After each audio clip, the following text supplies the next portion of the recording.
자, 누가복음 11장을 펴겠습니다. 누가복음 11장. 예수께서 한 곳에서 기도하시고 마치심에 제자 중 하나가 여짜오되 주여 요한이 자기 제자들에게 기도를 가르치신 것 같이 우리에게도 가르쳐 주옵소서. 예수께서 이르시되 너희는 기도할 때 이렇게 하라. 아버지여 이름이 거룩히 여김을 받으시오며 나라의 마옵시며 우리에게 날마다 일용할 양식을 주시옵고 우리가 우리에게 죄 지은 모든 사람을 용서하오니 우리 죄도 사하여 주시옵고 우리를 시험에 들게 하지 마시옵소서 하라. 또 이르되 너희 중에 누가 벗이 있는데 밤중에 그에게 가서 말하기를 벗이여 떡 세 덩이를 내게 구워달라. 내 벗이 여행 중에 내게 왔으나 내가 먹일 것이 없노라 하면 그가 안에서 대답하여 이르되 나를 괴롭게 하지 말라. 문이 이미 닫혔고 아이들이 나와 함께 침실에 누웠으니 일어나 내게 줄 수가 없노라 하겠느냐. 내가 너에게 말하노니 비록 벗됨으로 인하여서는 일어나서 주지 아니할지라도 그 간청함을 인하여 일어나 그 요구대로 주리라. 내가 또 너에게 이르노니 구하라 그러면 너에게 주실 것이요 찾으라 그러면 찾아낼 것이요 문을 두드리라 그러면 너에게 열릴 것이니 구하는 이마다 받을 것이요 찾는 이는 찾아낼 것이요 두드리는 이에게는 열릴 것이니라. 너희 중에 아버지 된 자로서 누가 아들이 생선을 달라 하는데 생선 대신에 뱀을 주며 알을 달라 하는데 전갈을 주겠느냐. 너희가 악할지라도 좋은 것을 자식에게 줄 줄 알거든 하물며 너희 하늘 아버지께서 구하는 자에게 성령을 주시지 않겠느냐 하시니라. 자, 이 내용을 좀 보시면요.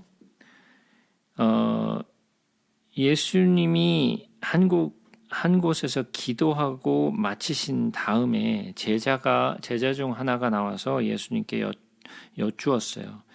요한이 자기 제자들에게 기도를 가르친 것 같이 우리에게도 기도를 가르쳐 주옵소서 그랬더니 예수님이 우리가 잘 알고 있는 주기도문을 가르쳐 주시죠. 제가 마태복음을 같이 함께 나눴던 분들에게는 이 내용을 잘 설명을 드렸었는데요.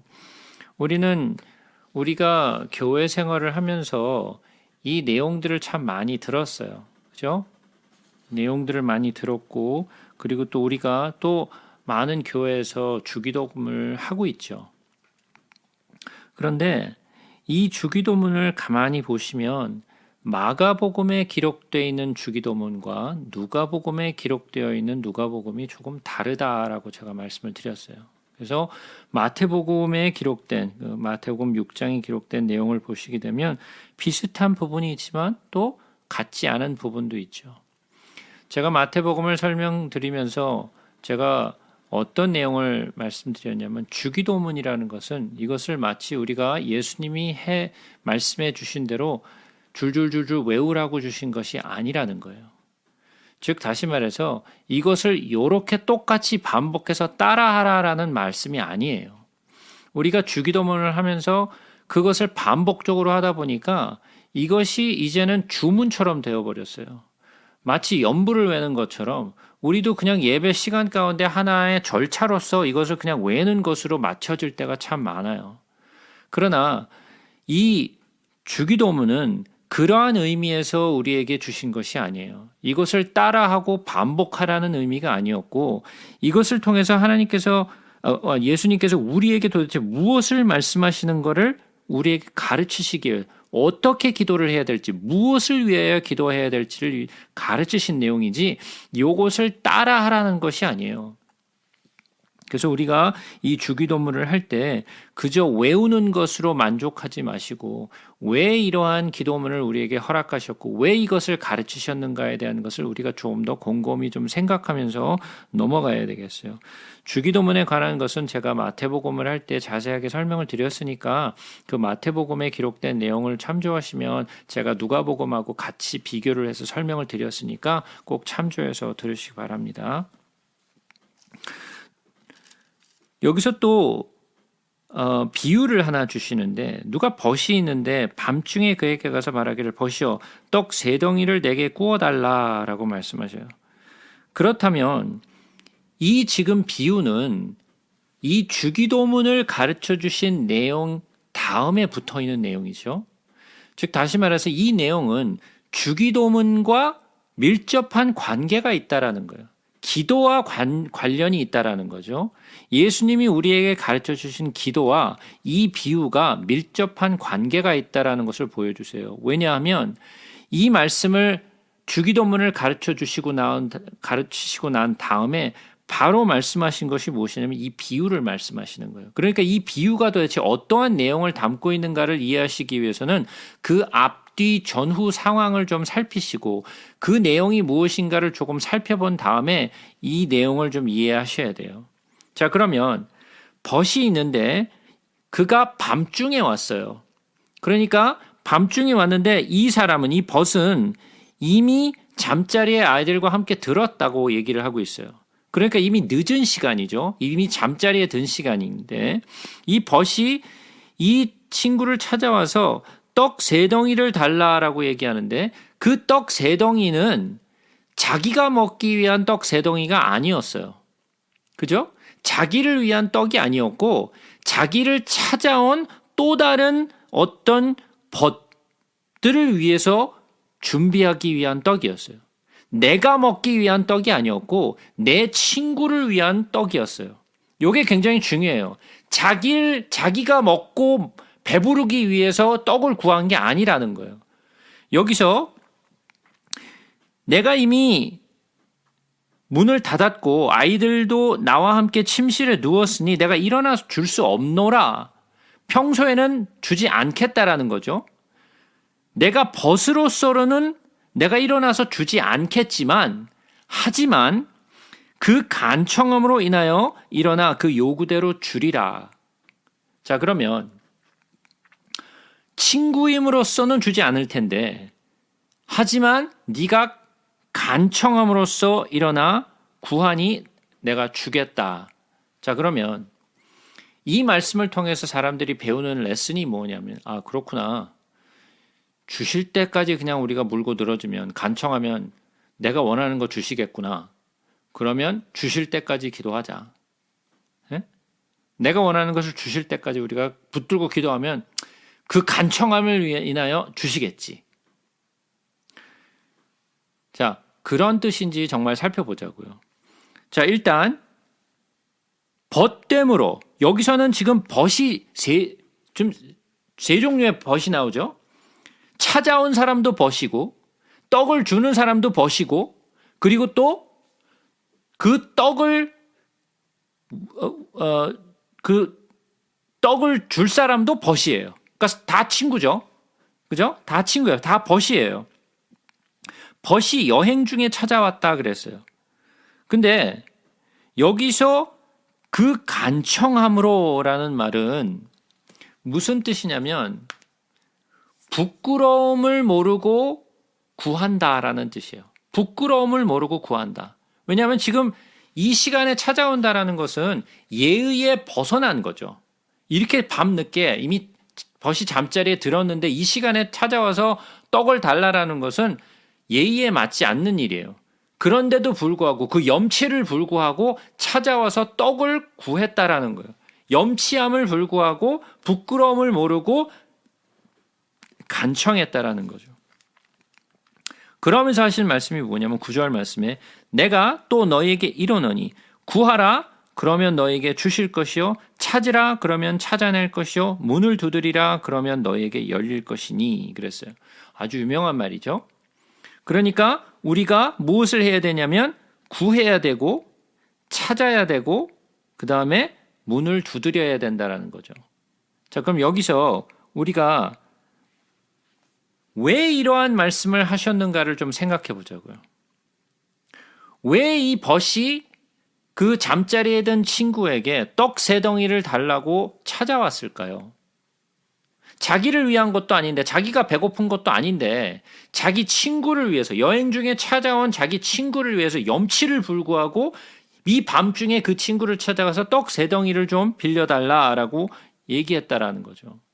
그렇다면 그 떡을 구하러 온 사람의 마음은 어떨까요? 떡을 구하러 온 염치를 불구하고 찾아온 이 친구는 그 친구의 마음은 나를 찾아온 그 세 명의 친구, 뭐 세 명인지 몇 명인지는 알 수가 없지만 그 내 벗이 찾아와서 나를 찾아온 벗을 위해서 떡을 주는 것이 간절한 마음이에요. 그에게 내가 떡을 주기를 바라는 마음. 그죠?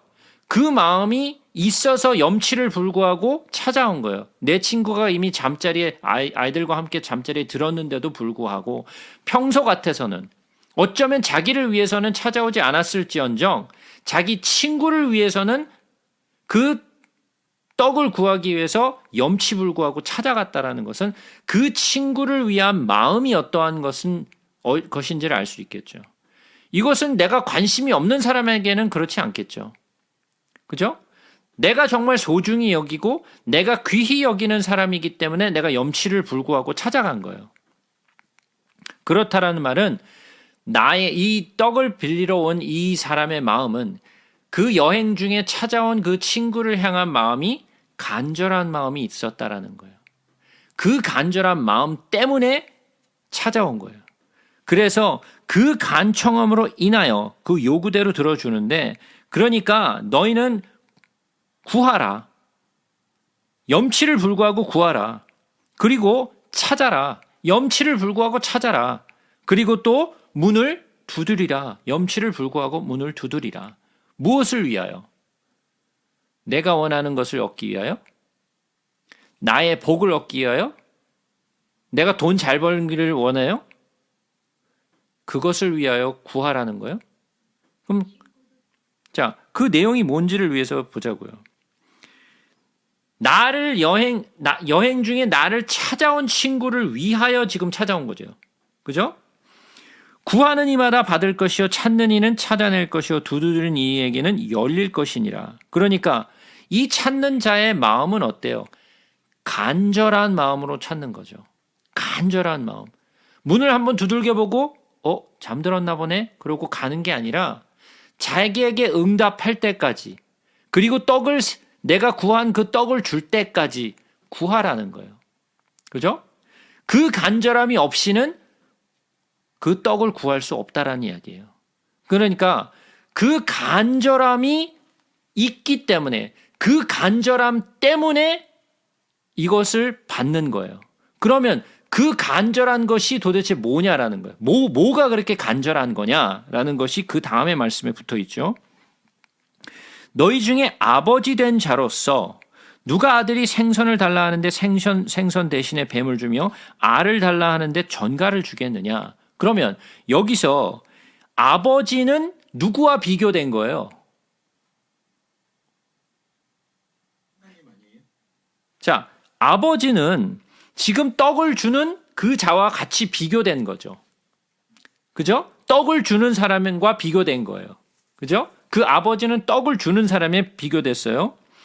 너희가 악할지라도 좋은 것을 자식에게 줄 알거든 하물며 너희 하늘 아버지께서 구하는 자에게 성령을 주시지 않겠느냐 하시니라.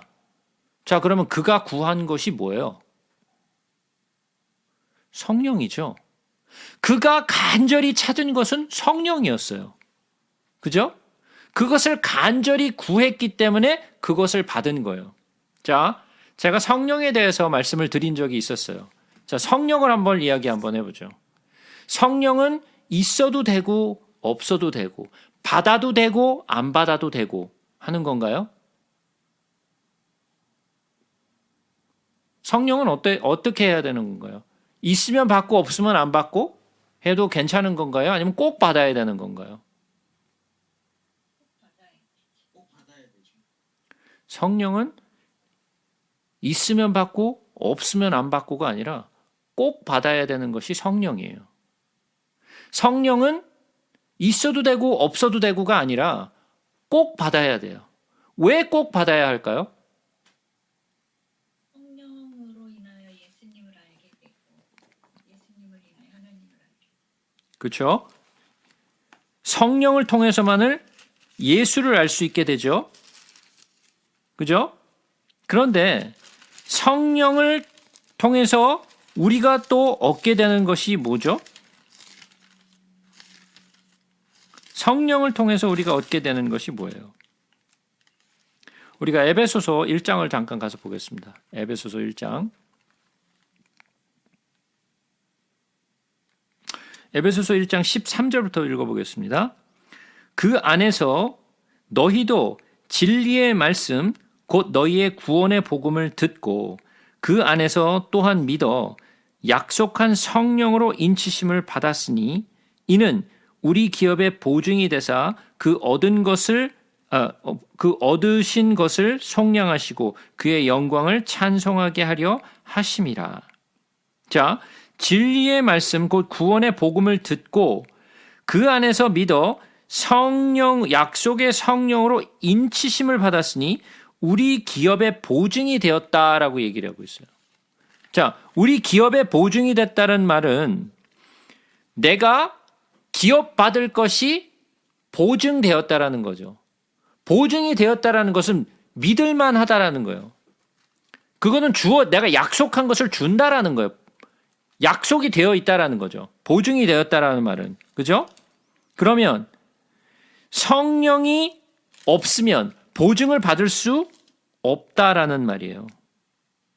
그죠? 성령이 없으면 보증을 받지 못한다라는 거예요. 그죠? 로마서 8장으로 한번 가서 보겠습니다. 로마서 8장 9절 말씀 한번 보겠습니다. 만일 너희 속에 하나님의 영이 거하시면 너희가 육신에 있지 아니하고 영에 있나니 누구든지 그리스도의 영이 없으면 그리스도의 사람이 아니라. 자, 그럼 한번 볼게요. 그리스도의 영이 뭐죠? 그렇죠. 성령이죠. 그리스도의 영은 성령이에요. 그럼 다시 한번 보자고요. 만일 너희 속에 하나님의 영, 이것도 성령이죠. 하나님의 영이 거하시면 너희가 육신에 있지 아니하고 영에 있나니 누구든지 그리스도의 영이 없으면 그리스도의 사람이 아니라 그랬어요. 자, 그러면 내가 성령이 없으면 그리스도인이 아니란 말이에요. 내가 아무리 그리스도인이라고 내가 자청하고 내가 아무리 교회에 등록해서 기독교인이라고 얘기를 하더라도 성경의 기준으로 봤을 때는 하나님의 영이 없는 사람은 그리스도에 속한 자가 아니에요. 보증을 받지도 못한 거예요. 그러니까 내가 교회를 얼마나 많이 다녔느냐, 내가 교회를 얼마나 열심히 섬겼느냐가 내가 그리스도인이냐 아니냐를 결정하는 것이 아니라 내 안에 성령이 있느냐 없느냐가 내가 하나님에 속한 자냐 속하지 않은 자냐 구분된다라는 거예요. 그러면 제가 아까 말씀드렸듯이 성령은 있어도 되고 없어도 되고 받아도 되고 안 받아도 되는 거냐? 아니라는 거죠. 성령은 꼭 받아야 되는 거예요. 그런데 성령을 받지 아니하고 나는 스스로 믿는 자라 하는 사람들이 많죠. 왜? 그렇게 인정받았으니까. 내 스스로 인정해요. 나는 믿는 자야. 나는 그리스도인이야. 라고 내 스스로를 인정한 사람들이 많아요. 그러나 성경의 기준으로 봤을 때는 하나님으로부터 인정받지 못한 자들이 많아요. 그러면서 나는 구원을 받았다라고 하는 사람들이 많다라는 거예요.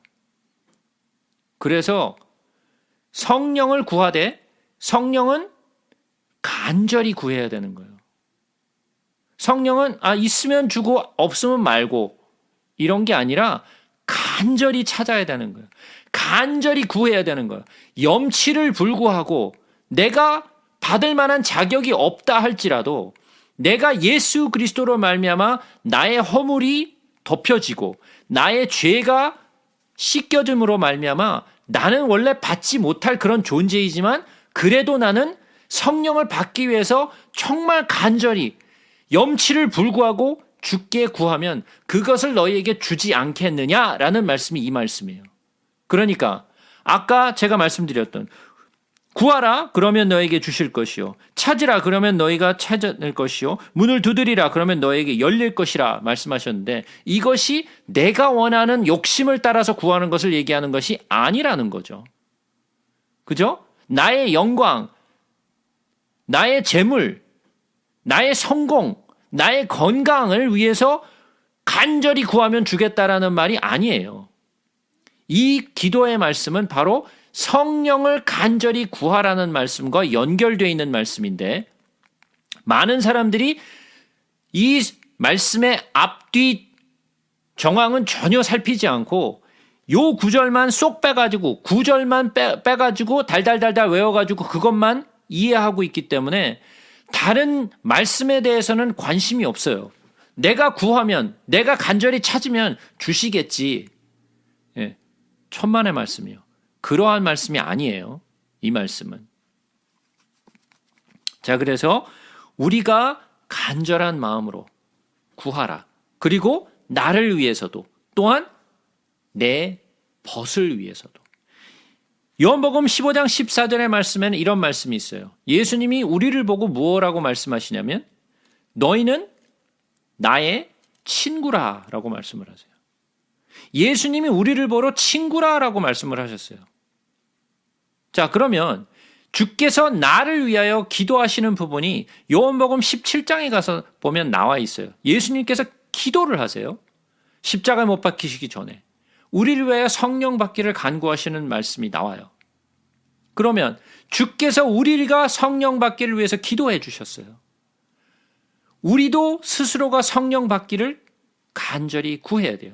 그럼 성령은 어떻게 받는 건가요? 막 주세요 그러고 막 매달리면 그냥 되는 건가요? 제가 말씀드렸어요. 성령을 받는 것은 어떻게 받는다? 첫 번째, 나의 회개로부터 시작된다라고 말씀드렸죠. 회개가 먼저예요. 두 번째, 믿는 거예요.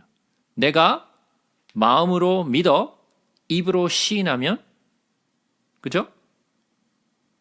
내가 스스로 인정한 것이 아니라 내가 진정으로 믿는 거예요.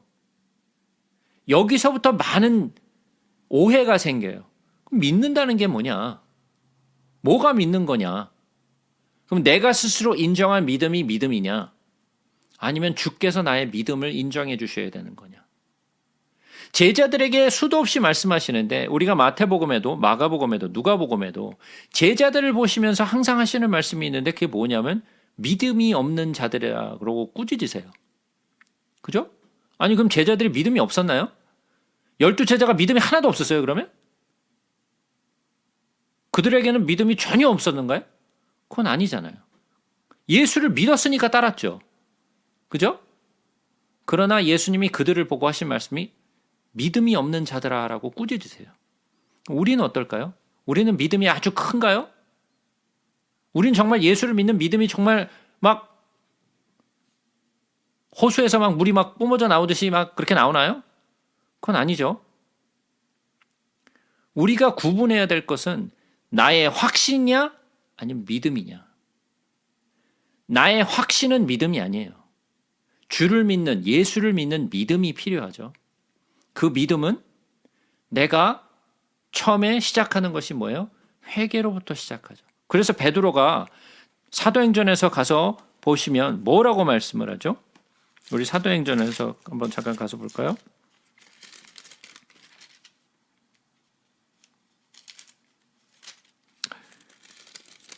사도행전 2장 한번 보겠습니다. 36절부터 보겠습니다. 그런즉 이스라엘 온 집은 확실히 알지니 너희가 십자가에 못 박힌 이 예수를 하나님이 주와 그리스도가 되게 하셨느니라 하니라. 그들이 이 말을 듣고 마음에 찔려 베드로와 다른 사도들에게 물어 이르되 형제들아 우리가 어찌할꼬 하거늘 베드로가 이르되 너희가 회개하여 각각 예수 그리스도의 이름으로 세례를 받고 죄사함을 받으라. 그리하면 성령의 선물을 받으리니. 뭐라고요? 첫 번째가 뭐였어요? 회개하여. 먼저가 회개예요. 회개가 있고 그 다음에 그리스도의 이름으로 세례를 받고 죄사함을 받으라는 거죠. 믿음으로, 예수를 믿음으로 말미암아 성령을 받는 거예요. 성령은 선물로 받는 거죠. 내가 열심히 일을 해서 그 대가로 성령을 받는 게 아니에요. 성령은 내가 은혜로 받는 거예요. 내가 열심히 노력을 한 대가로 받는 게 아니에요. 내가 받는 것은 은혜로 받는 거예요.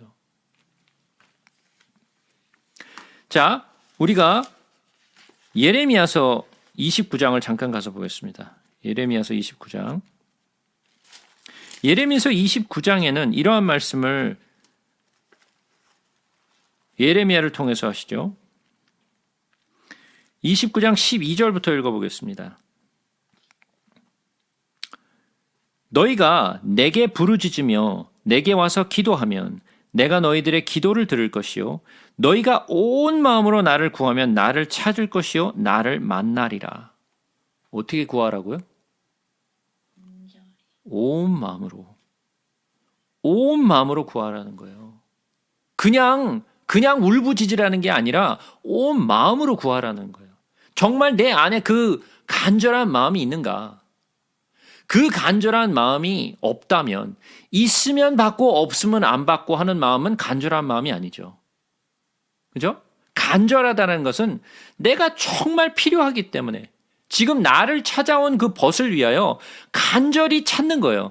그래서 염치를 불구하고 내 친구가 잠자리에 들었는데도 불구하고 찾아가서 문을 계속 두들겨요. 떡을 줄 때까지. 그렇다라는 말은 간절함이 있다라는 거예요. 그죠? 내 친구를 위할 간절한 마음으로 찾아온 거예요. 주께서 나를 향한 마음은 어떠실까요? 간절할까요? 아니면 있음 받고 없음 말고 이런 마음이실까요? 예수님의 마음은 그런 마음이 아니죠. 예수님은 우리 모두가 하다못해 악인이라 할지라도 구원을 받기를 원하시는 것이 아버지의 마음이라고 제가 말씀드렸어요. 우리의 입장에서는 저 악인은 죽어야 돼라는 마음이 우리의 마음이지만 아버지의 마음은 그렇지 않아요. 자, 보세요.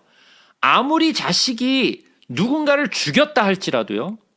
내 자식을 향한 부모의 마음은 그래도 내 자식이니까 사랑하는 마음이 있어요. 내 자식이 살인자라 할지라도 왜? 내 자식이니까. 그죠? 그 살인을 당한 자의 가족의 입장에서는 이놈은 죽여버려야 될 놈이에요. 그죠? 그러나 내가 만약에 그 살인자의 부모라면 이 자식은 살인자라 할지라도 나는 그를 향한 마음을 놓을 수가 없어요. 그게 부모의 마음이에요. 아버지의 마음도 똑같아요. 우리가 성령을 구하되 온 마음을 다해 간절한 마음으로 구하시라는 거예요. 성령을 아직 받았나 안 받았나? 잘 모르겠다? 그러면 성령을 안 받으셨다라고 생각하는 것이 좋아요. 성령은 언제 들어왔는지 살짝 들어오지 않아요. 귀신은 살짝 들어와서 언제 들어왔는지 몰라요. 그러나 하나님의 성령은 내가 모르는 때에 살짝 들어오셔서 있는지 없는지 조용해서 알 수가 없는 그런 상태로 계시지 아니하세요. 내가 성령을 받을 때는 내가 성령을 받은 것을 확실하게 알아요. 내가 성령을 받은 기억이 없다? 나는 성령을 받았는지 안 받았는지 모르겠다? 그러면 안 받으셨다라고 생각하는 것이 더 옳아요. 만약에 받지 않으셨어도 괜찮아요. 그러나 성령 받기를 힘쓰세요. 온 마음으로 구하세요. 계속해서 보겠습니다. 예수께서 한 말 못하게 하는 귀신을 쫓아내시니 귀신이 나가매 말 못하는 사람이 말하는지라. 무리들이 놀랍게 여겼으나 그 중에 더러는 말하기를 그가 귀신의 왕 바알세불을 힘입어 귀신을 쫓아낸다 하고, 또 더러는 예수를 시험하여 하늘로부터 오는 표적을 구하니 예수께서 그들의 생각을 아시고 이르시되 스스로 분쟁하는 나라마다 황폐하여지며 스스로 분쟁하는 집은 무너지느니라. 너희 말이 내가 바알세불을 힘입어 귀신을 쫓아낸다 하니 만일 사탄이 스스로 분쟁하면 그의 나라가 어떻게 서겠느냐? 내가 바알세불을 힘입어 귀신을 쫓아내면 너희 아들들은 누구를 힘입어 쫓아내느냐? 그러므로 그들이 너희 재판관이 되리라. 그러나 내가 만일 하나님의 손을 힘입어 귀신을 쫓아낸다면 하나님의 나라가 이미 너희에게 임하였느니라. 강한 자가 무장을 하고 자기 집을 지킬 때에는 그 소유가 안전하되 더 강한 자가 와서 그를 굴복시킬 때에는 그가 믿던 무장을 빼앗고 그의 재물을 나누느니라. 나와 함께 하지 아니하는 자는 나를 반대하는 자요 나와 함께 모이지 아니하는 자는 해치는 자니라. 더러운 귀신이 사람에게서 나갔을 때에 물 없는 곳으로 다니며 쉬기를 구하되 얻지 못하고 이에 이르되 내가 나온 내 집으로 돌아가리라 하고 가서 보니 그 집이 청소되고 수리되었거늘 이에 가서 저보다 더 악한 귀신 7을 데리고 들어가서 거하니 그 사람의 나중 형편이 전보다 더 심하게 되었느니라. 예수님이 말 못하게 하는 귀신을 쫓아내셨어요. 그래서 사람들이 놀랍게 여겼죠. 근데 사람들이 말하기를 저 예수라는 사람이 바알세불의 힘을 얻어서 귀신을 쫓아낸다. 그랬더니 예수님이 뭐라고 그러시냐면 아니 귀신이 귀신을 쫓아내면 도대체 그러면 그 집안은 망한 집안이지 그게 무슨 그게 콩가루 집안이지 그게 제대로 된 집안이냐. 그런 것이 아니라라고 말씀을 하시면서 뭐라 그래요? 강한 자가 무장을 하고 자기 집을 지킬 때에는 그 소유가 안전하대. 자, 강한 귀신이 사람에게서 들어가서 자기를 무장하고 지키고 있어요. 쫓겨나지 않도록 무장을 하고 자기 집을 지키고 있는데 그것보다 더 강한 자가 와가지고 너 나가. 그랬어요. 그랬더니 힘이 딸리니까 어쩔 수 없이 나간 거예요. 나가고 싶어서가 아니라 힘이 딸리니까. 그래서 나간 거죠. 옛날에 아마 학교에서도 그런 거 경험하셨죠? 예? 일진이 와가지고 야, 그 자리 비켜. 그러면 어떻게 해요? 예? 그런 경험을 해보신 적이 없어요? 예. 내가 나가고 싶어서가 아니죠. 힘이 없으니까 그러고 내가 나가야 돼요. 왜? 힘이 안 되니까. 그죠? 내가 안 비키면 맞으니까. 그죠? 나보다 힘이 더 세기 때문에 내가 그 자리를 양보한 거예요. 내가 그 자리를 주고 싶어서가 아니라 내가 힘이 안 되니까 그 자리를 비켜준 거예요. 그 말씀처럼 더 강한 자가 와서 그를 굴복시키에는 그가 믿던 무장을 빼앗고 그는 재물을 나누니라. 다 뺏겨버린 거죠. 나와 함께하지 아니하는 자는 나를 반대하는 자요 나와 함께 모이지 아니하는 자는 해치는 자니라. 그러면서 말씀하신 게 뭐냐. 귀신이 자기보다 더 강한 자가 와가지고 자기를 쫓아내버렸는데 그래서 물이 없는 곳으로 다니기를 쉬기를 구하지 못하고 여기저기 떠돌다가 어디 들어갈 데 없나 제가 말씀드렸어요. 귀신은 자꾸만 사람 안으로 들어온다라고 그랬죠. 자꾸만 들어오려는 경향이 있어요. 그게 그냥 떠돌려고 하지 않아요. 사람에게로 자꾸만 들어오려고 그래요. 그죠?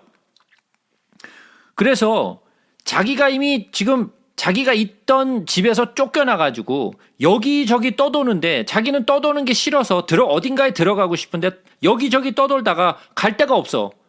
예? 갈 데가 없어갖고 다시 자기 나온 집을 찾아왔는데 들어가긴 무서워.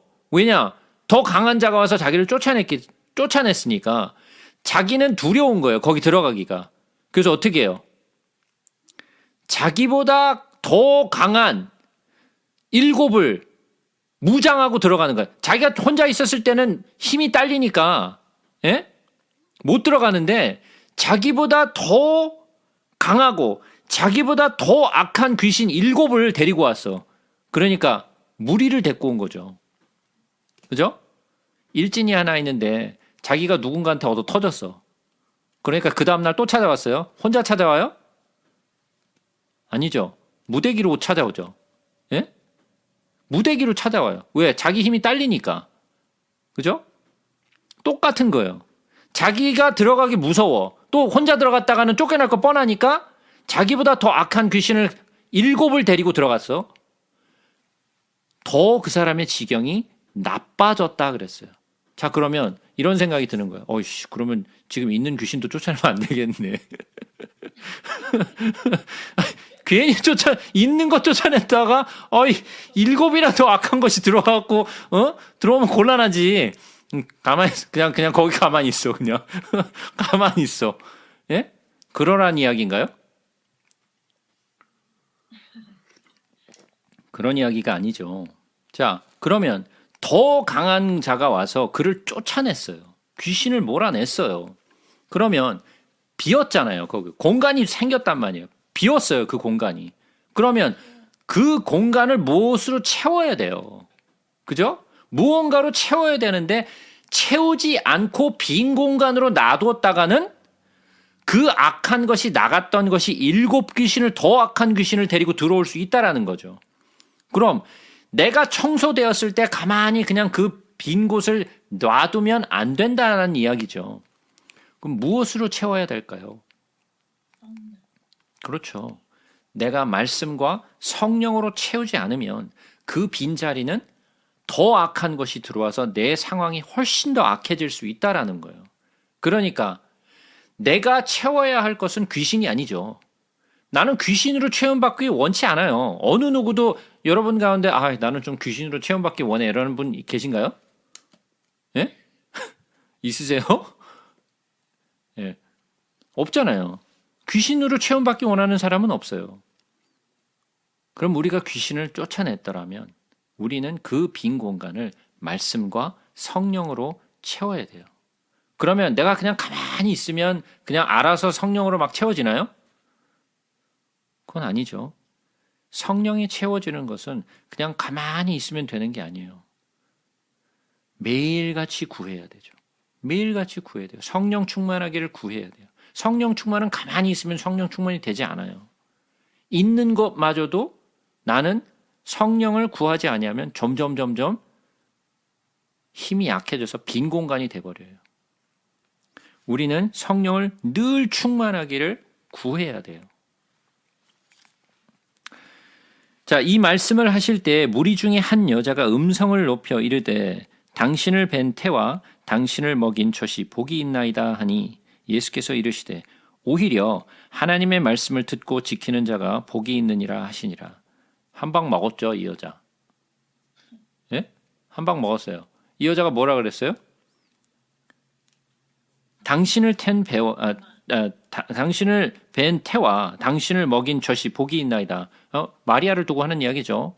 어미를 두고 한 이야기죠. 그죠? 근데 나의 어미가 되어서 복된 것보다 하나님의 말씀을 듣고 지키는 자가 복이 있다 그랬어요. 마리아보다 훨씬 더 복된 자는 나도 좀 예수님을 내 몸으로 그냥 배서 낳았으면 어떨까? 여러분이 만약에 마리아처럼 예수님을 잉태하셨으면 어떠실 것 같아요? 예? 어떠실 것 같으세요?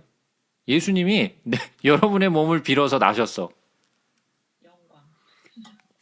영광? 그 영광보다는 하나님의 말씀을 듣고 지키는 것이 그것보다 낫다라는 거예요. 무리가 모였을 때 예수께서 말씀하시되 이 세대는 악한 세대라. 표적을 구하되 요나의 표적밖에 보일 표적이 없나니 요나가 니느웨 사람들에게 표적이 된과 같이 인자도 이 세대에 그러하리라. 심판 때에 남방 여왕이 일어나 이 세대 사람을 정죄하리니 이는 그가 솔로몬의 지혜로운 말을 들으려고 땅끝에서 왔음이거니와 솔로몬보다 더 큰 이가 여기 있으며 심판 때에 느느웨 사람들이 일어나 이 세대 사람들을 정죄하리니 이는 그들이 요나의 전도를 듣고 회개하였음이거니와 요나보다 더 큰 이가 여기 있느니라. 사람들이 표적을 구했죠. 하늘에서 오는 표적을 구했어요. 그들은 하늘에서 불을 끌어내려가지고 엘리야처럼 그런 아주 엄청난 표적을 좀 우리에게 좀 보여달라. 당신이 그리스도인 것을 좀 보여달라. 우리가 그냥 당신이 말하는 것 갖고 못 믿겠다. 귀신 쫓아주는 것? 그런 거 말고 좀 큰 거를 보여달라. 하늘에서부터 오는 표적을 보여달라. 그랬더니 예수님이 하신 말씀이 뭐였어요? 너희에게 보일 표적은 이것뿐이니 요나의 표적밖에 보일 게 없다. 요나의 표적이 뭐예요? 3일 고기 뱃속에 있다가 3일 밤 3일 낮. 요나가 바닷물에 던져져 갖고 3일 밤 3일 낮 고기 속에 있었던 것처럼. 자, 그러면 예수님이 물고기 속에 들어가시겠다는 이야기예요? 그 말이 아니죠. 요나의 표적은 뭐예요? 3일 밤 3일 낮. 예수 그리스도께서 십자가에 못 박혀 죽으시고 3일 밤 낮을 지내시고 부활하시는 것에 대한 이야기죠. 그러면 가장 큰 표적은 뭐라는 거예요? 예수 그리스도의 십자가의 죽으심과 부활이라는 거예요. 그거 이외에 더 큰 표적은 없다라는 거예요. 우리는 암 말기가 된 사람이, 병원에서 죽었다 하는 사람이, 예? 고침을 얻었어. 그럼 난리 나죠. 예? 아니 병원에서 이 사람 죽는다고 암 말기라고 그래서 죽는다 그랬는데 이 사람이 낫어. 기도로써 뭘로든 하여간 낫어. 그러면 막 난리 나겠죠. 하나님이 살아계신다 그러고 막 믿겠죠. 근데 그런 믿음은, 그런 것은 진정한 표적이 아니라는 거예요. 진정한 표적은 뭐예요?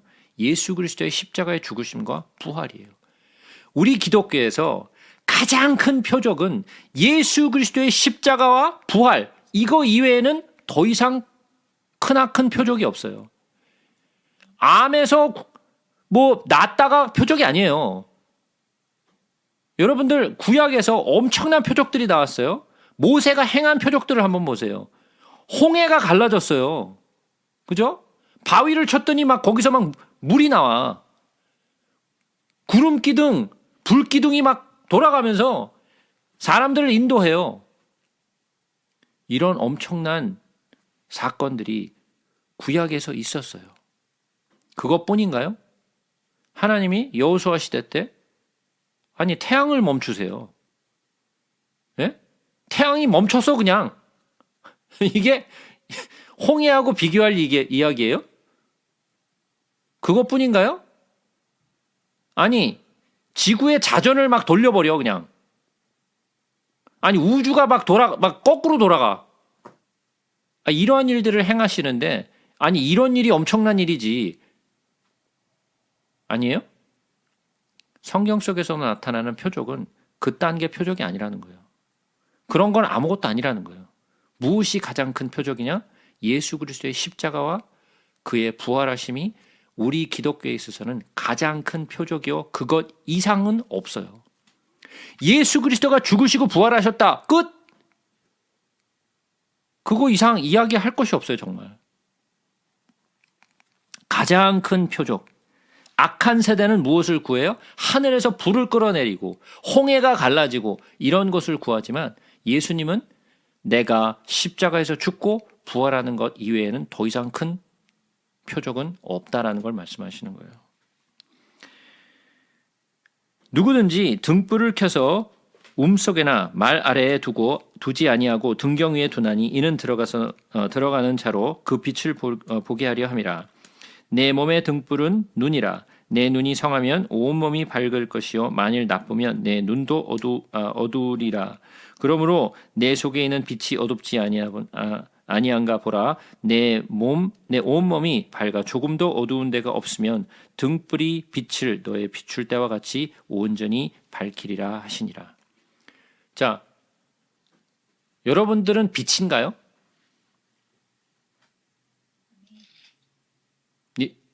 우리가 성경서에서 이렇게 배우지 않았나요? 너희들은 빛이라. 아닌가요? 내 안에 빛 대신 성령님 계십니다. 그렇죠. 우리는 빛이 아니에요. 우리가 빛이 아니에요. 누가 빛이시냐? 빛 대신 예수가 내 안에 있어서 내가 빛이 되는 거예요. 내가 빛이 아니에요. 예수가 나의 빛이 되세요. 나는 그를 담은 그릇이에요. 나는 뭐예요? 그냥 접시와 같은 거죠. 그죠? 귀한 것을 담은 접시예요. 빛은 내가 아니라 나는 그의 비추는 하나의 어떤 빛을 담은 곳이 되는 거예요. 그 빛은 보게 하려고 빛을 켜는 거죠. 빛을 켜놓고서 그것을 덮어두는 사람은 미련한 사람이죠. 빛은 드러내기 위하여, 밝게 하기 위하여, 어둠을 밝히기 위하여 필요한 것이 빛이에요. 빛은 많은 사람들에게 비춰져야 되는 거예요. 그러면 내가 그 예수의 빛을 담고 숨겨두고 있으면 미련한 자죠. 그죠? 미련한 자예요. 내가 예수를 믿는 자인지 아닌지 귀신도 몰라. 심각한 문제죠. 예? 귀신도 내가 믿는 자인지 아닌지 모르고 있으면 아주 심각하잖아요. 예? 근데 우리는 그렇게 지내고 있잖아요. 나하고 가까운 사람 이외에는 내가 예수를 믿는 사람인지 아닌지조차도 몰라. 예? 안 그래요? 왜 그럴까요? 우린 빛을 감추고 다녀서 그래요. 빛이 있는데 그걸 감추고 다녀. 이러고 막 감추고 다녀. 미련한 자가 되는 거예요. 우리 스스로가. 예수께서 말씀하실 때 한 바리새인이 자기와 함께 점심 잡수시기를 청함으로 들어가 앉으셨더니 잡수시기 전에 손 씻지 아니하심을 그 바리새인이 보고 이상히 여기는지라. 주께서 이르시되 너희 바리새인은 지금 잔과 대접의 겉은 깨끗이 하나 너희 속에는 탐욕과 악독이 가득하도다. 어리석은 자들아, 겉을 만드신 이가 속도 만들지 아니하셨느냐. 그러나 그 안에 있는 것으로 구제하라. 그리하면 모든 것이 너희에게 깨끗하리라. 예, 이 바리새인이 예수님과 함께 식사하기를 청해서 가셨어요. 예수님이. 근데 예수님이 손을 안 씻어. 그죠? 잡수시기 전에 손을 씻는 것이 장로의 유전이에요. 손을 씻는 것이 장로의 유전인데 그 장로의 유전을 무시하고 손을 씻지 않으셨어요. 자, 그러면 예수님이 장로의 유전을 모르셔서 손을 안 씻으셨을까요? 아니면 손을 씻는 게 귀찮아서 안 씻으셨을까요? 그런 건 아닐 거예요. 일부러 안 씻으셨어요. 일부러 안 씻으신 이유가 뭐냐면 그들에게 무언가를 가르치시기 위해서였어요. 왜 너희들은 장로의 유전은 지키면서 하나님의 말씀은 지키지 않느냐를 가르치신 거예요. 너희들에게 장로의 유전이 그렇게 중요해? 손을 씻고 먹는 것이 그렇게 중요해? 하나님의 말씀은 그건 안 중요해? 라고 지적을 하신 거죠. 그러니까 그들의 마음속을 이렇게 끄집어내신 거예요. 그들 마음속에 있는 더러운 것들을 끄집어내셨어요. 자, 우리들 가운데 내 속에 감춰져 있는 그 더러운 것이 밝혀지는 것을 기뻐할 사람이 있을까요? 없어요. 그죠? 우리 가운데 내 안에 더러운 것들이 있는데 누군가가 그 더러운 것을 살짝이라도 살펴보기를 원치 않아요. 왜? 부끄러우니까. 그거는 꽁꽁 감춰놓죠. 보이지 않게 하려고 숨겨요. 꼭꼭 숨겨요. 왜? 부끄럽기 때문에. 그죠? 근데 그것을 갖다가 예수님이 콕 집어갖고 뽑아내버렸어. 자기가 제일 감추고 싶은 것을 예수님이 거기서 사람들 앞에서 뽑아버렸어요. 누군데? 바리새인들인데. 바리새인들은 율법을 철저히 지키는 자로서 자기들이 율법을 지키는 것에 대한 자부심과 율법을 지키는 것에 대한 정말 철저한 마음이 있었다라는 거예요. 그것이 잘못됐다는 것을 누구도 밝혀내길 원치 않았어요. 근데 그것을 예수님이 콕 찍어갖고 뽑아낸 거예요. 근데 뭘 뽑아냈어요? 42절부터 봅니다. 화 있을진저 너희 바리새인이요 너희가 박하와 은향과 모든 채소의 11조는 들이되 공의와 하나님께 대한 사랑은 버리는도다. 그러나 이것도 행하고 저것도 버리지 말아야 할지니라. 자, 바리새인은 11조를 할 때 알곡을 세워가지고 11조를 할 만큼 철저하게 해요. 알곡 개수를 세워가지고 11조를 할 만큼 철저하게 하는 사람들이 나는 11조를 드렸어. 나는 율법을 잘 지켰어. 11조를 잘 드렸어. 근데 예수님이 하시는 말씀이 뭐예요? 네 안에 있는 것. 그건 뭐예요? 공의와 하나님에 대한 사랑은 그 안에 없다라는 거예요. 네 마음속에 11조는 드리는데 공의와 하나님을 향한 사랑은 없다라는 거죠. 자, 그러면 우리가 하나님 앞에 드리는 11조 또는 하나님께 드리는 어떤 헌금. 자, 주일만 되면 우리가 헌금을 드려요. 그것이 뭐 주일 헌금이 됐던 감사 헌금이 됐던 성교 헌금이 됐던 11조가 됐던 무슨 헌금이 됐건 나는 주일날마다 주께 바치는 것이 있어요. 근데 그 바치는 것이 내가 어떠한 율법을 따라서 내가 11조를 드려야 되니까 내가 주일 그 헌금을 드려야 되니까 내가 선교 헌금을 바쳐야 되니까 그저 내는 거라면 그 사람도 똑같이 이 말씀과 적용이 되는 거예요. 네 안에 공의와 네 안에 하나님을 향한 사랑이 있느냐?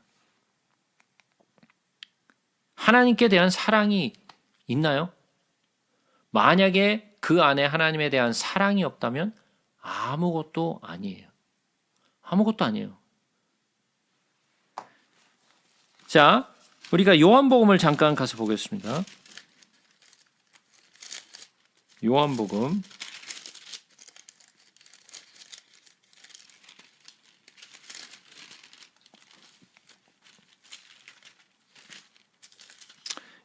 5장을 가서 보겠습니다.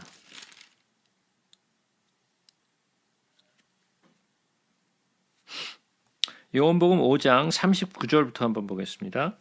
너희가 성경에서 영생을 얻는 줄 생각하고 성경을 연구하거니와 이 성경이 곧 내게 대하여라는 것은 예수에 대하여라는 거죠. 증언하는 것이니라.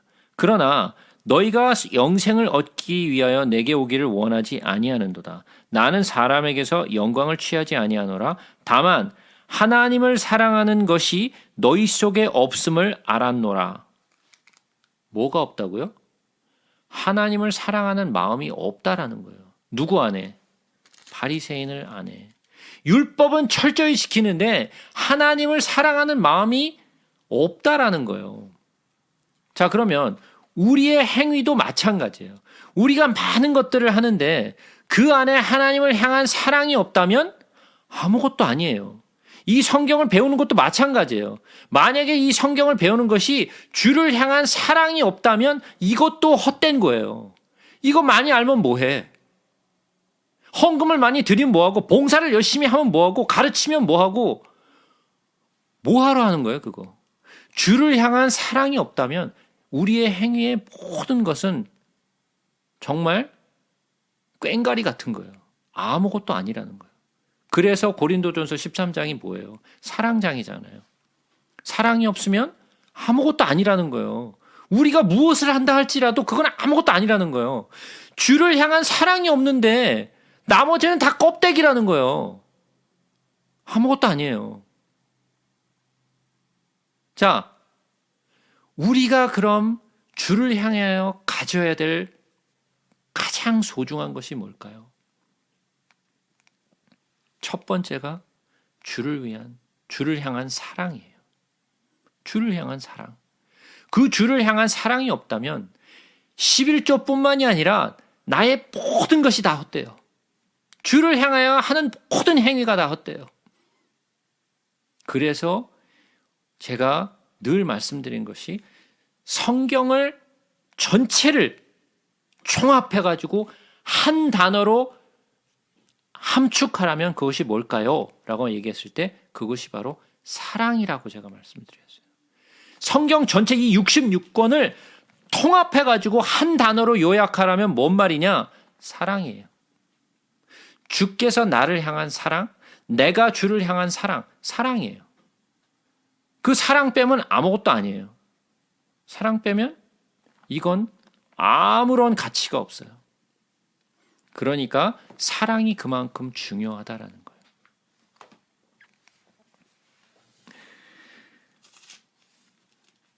자,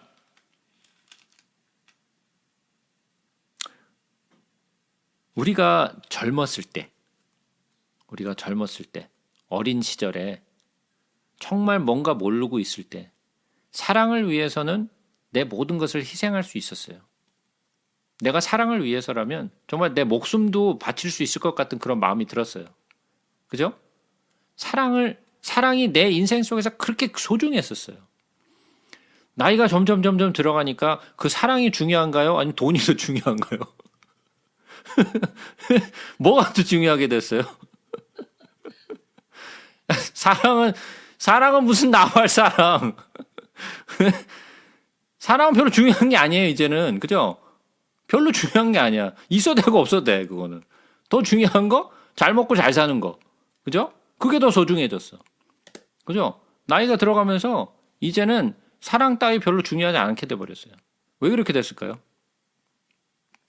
젊었을 때, 어렸을 때는 정말 사랑 하나로 정말 내 목숨을 내줄 수 있을 것 같았는데, 예? 어찌 된 거야? 그런 마음들 다 어디 갔어 도대체? 우리가 사랑했을 때의 마음을 한번 생각해 보라고요. 내가 주를 향한 마음이 그런 마음이 있나요? 그런 마음이 없기 때문에 자꾸만 다른 데에 마음이 쏠리는 거예요. 내 욕심, 내가 원하는 것, 내가 바라는 것, 그게 더 소중해진 거예요. 교회를 다니면서 내가 복을 받는 것, 내가 돈을 많이 벌고 직장에서 잘 되고 사업이 잘 되고 내 가족이 잘 살고 건강하고 잘 먹고, 이게 더 소중해진 거예요. 주를 사랑하는 것보다 그게 더 중요해졌어요. 예수님이 우리를 보러 똑같이 하시는 말씀이에요. 네 안에 하나님을 향한 사랑이 없는 줄을 알았노라. 우린 끝장이에요. 그러면 우리 신앙생활 아무것도 아니에요. 주를 향한 사랑. 그래서 11조에 대해서 말씀하시면서 공의와 하나님께 대한 사랑은 저버렸도다. 그러니까 그건 아무것도 아니라는 거예요. 너희들이 드린 11조는 아무것도 아니라는 거예요. 그러니까 그러나 이것도 행하고, 이것은 뭐예요? 11조를 행하는 것도 행하고 저것도 버리지 말아야 할지니라. 공의와 하나님을 향한 사랑도 버리지 말아야 할 것이니라. 요게 예수님의 가르침이에요. 화 있을진저 너희 바리새인이요, 너희가 회당의 높은 자리와 시장에서 문안받는 것을 기뻐하는도다. 왜 시장에서 문안받는 것을 기뻐해요? 자기가 존중받고 싶은 거죠. 그죠? 높임을 받고 싶은 거예요. 인정받고 싶은 거예요. 자, 여러분들 가운데 저를 포함해서 인정받고 싶지 않은 사람 있어요, 여기? 우리는 다 인정받고 싶어요. 내 아내에게서, 내 남편에게서, 내 자식에게서, 내 부모에게서, 내 친구에게서, 나와 같이 일하는 사람들 가운데, 내 동료들 가운데에서, 또는 교회 사람들로부터 난 인정받고 싶어요. 우리 누구나 가지고 있는 마음이에요. 인정받고 싶은 마음은 누구나 가지고 있는 마음이에요. 그죠? 바리새인들도 똑같았어요. 그들도 사람들로부터 인정받고 싶어 했어요. 자기들의 율법의 행위로 인하여 자기가 정말 이 바리새인들은 깨끗하고 공정하고 그리고 하나님을 섬기는 자로서 인정받고 싶었어요.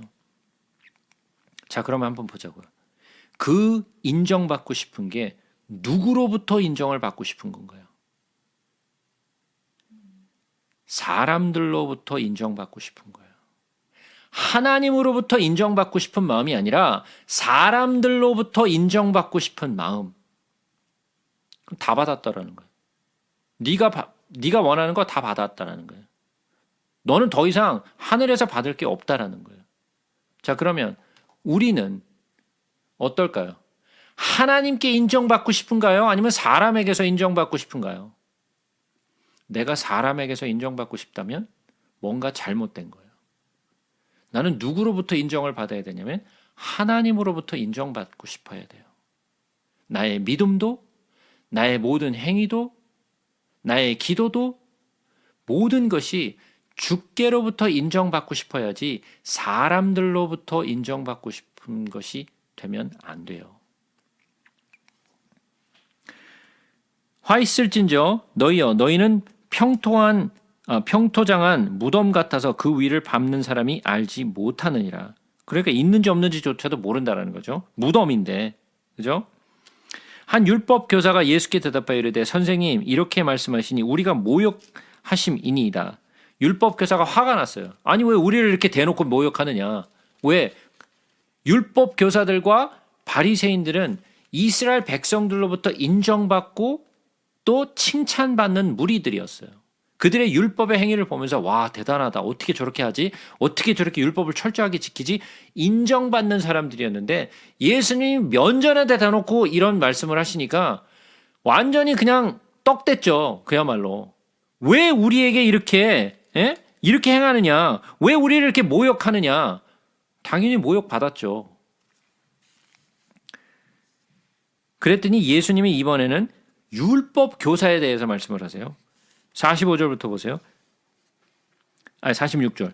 이르시되 화 있을진저 또 너희 율법 교사여. 이번에는 바리새인이 아니라 율법 교사를 대고 말씀을 하세요. 지기 어려운 짐을 사람에게 지우고 너희는 한 손가락도 이 짐에 대지 아니하는도다. 이것을 해라 저것을 해라 하나님의 말씀에 이래라 저래라 했는데 자기는 행하는 게 하나도 없고 사람들에게만 이것을 짐을 지우더라는 거죠. 자기는 그것으로부터 깨끗하고 자기에 대한 말은 없고 왜 너희들은 하지 않느냐라고 짐만 잔뜩 지어두라는 거죠. 화 있을진저 너희는 선지자들의 무덤을 만드는도다. 그들을 죽인 자도 너희 조상들이로다. 너희 조상들도 누구를 죽였어요? 선지자들을 죽였고 너희들도 선지자를 죽이는 자들이라는 거예요. 너희들의 조상도 너희도 그런 자라는 거예요. 결국은 예수님의 이 말씀대로 그들이 예수를 십자가에 못 박죠. 마찬가지죠. 그의 조상들도 그들도 똑같은 행위를 했다라는 거예요. 이와 같이 그들은 죽이고 너희는 무덤을 만드니 너희가 너희 조상의 행한 일에 증인이 되어 옳게 여기는도다. 선지자를 죽여놓고 뭐라 그래요? 이것은 옳은 일을 했다라고 얘기한다는 거죠. 예수를 잡아 죽여놓고서는 예수를 십자가에 못 박아 죽여놓고서는 이것이 하나님을 위한 길이라라고 얘기했다라는 거죠. 그러니까 그들은 하나님의 마음을 아는 자들이에요, 모르는 자들이에요? 모르는 자들. 예, 전혀 모르는 자들이에요. 전혀 모르는 자들이에요. 그들은 아버지의 마음을 조금도 알지 못해요. 그러니까 그들의 믿음은, 그들의 율법의 행위는 뭐예요, 전부 다? 아무런 의미가 없는 거예요. 하나님 앞에 아무런 가치도 없고 아무런 의미도 없어요. 그러므로 하나님의 지혜가 이르렀을 때 내가 선지자와 사도들을 그들에게 보내리니 그 중에서 더러는 죽이며 또 박해하리라 하였느니라. 앞으로도 계속 박해하고 죽이겠다라는 거죠. 너희들이. 누가? 율법을 잘 알아서 가르치는 자들이, 율법을 잘 알아서 잘 지키는 자들이 예수 믿는 자들을 잡아서 죽인다라는 거죠. 율법을 아는데, 율법을 잘 지키는데, 말씀을 잘 해석하는데 왜 이럴까요? 말씀을 아는데 왜 선지자를 잡아 죽이고 율법을 잘 지키는데 왜 선지자를 잡아 죽이는 무리가 될까요? 이것이 우리가 가장 조심해야 되는 부분이에요. 내가 예수를 안다, 예수를 믿는다 하면서 내가 예수를 잡아 죽이는 자가 될까 두려워하라는 거예요. 창세 이후로 흘린 모든 선지자의 피를 이 세대가 담당하되 곧 아벨의 피로부터 제단과 성전 사이에서 죽임을 당한 사가랴의 피까지 하리라. 내가 너에게 이르노니 과연 이 세대가 담당하리라. 화 있을진저 너희 율법 교사여 너희가 지식의 열쇠를 가져가서 너희도 들어가지 않고 또 들어가고자 하는 자도 막았느니라 하시니라. 이건 제가 받아야 될 말씀이죠. 그죠? 제가 받아야 될 말씀이에요. 제가 성경을 가르치고 있어요. 근데 저도 못 들어가고 여러분들도 못 들어가게 제가 막고 있다면 심각한 문제겠죠. 그죠? 그러니까 말씀도 제대로 가르쳐야 되지만 나도 들어가면서 이 말씀을 가르쳐야지 나도 못 들어가면서 이 말씀을 가르치면 안 된다는 거죠. 근데 그들의 율법 교사는 하나님의 율법을 필사하고 그 필사한 것을 잘 알아서 그 율법을 가르친 사람들이에요. 근데 오히려 가르친 그 사람들이 하나님의 나라에 못 들어가더라는 거예요. 자기들만 못 들어가느냐? 남들도 못 들어가게 하더라는 거예요. 이 세상에 하나님의 말씀을 가르친다 하는 사람들 가운데 자기도 못 들어가고 또 무리들도 못 들어가게 막는 사람들이 있다 없다? 있다라는 거예요. 자, 그러면 장인이 장인을 이끌고 가는데 장인이 장인을 이끌어? 이건 말이 안 되지. 예. 장님이 장님을 이끄는데, 예? 그러면 장님이 장님을 이끌다가 구덩이에 빠져요. 그죠? 그럼 둘 다 빠지는 거죠. 자, 그럼 한번 생각해 보세요. 내가 장님을 쫓아가야 되겠어요? 아니죠. 내가 장님을 쫓아가면 안 돼요. 장님인지 아닌지를 알아야 될 거 아니에요. 내가 장님을 쫓아가고 있는지 안 쫓아가고 있는지를 내가 분별해낼 수 있어야 할 거 아니에요. 그죠? 자, 그러면 분별력이 있으신가요? 어떻게 분별하죠? 뭘로 분별하나요?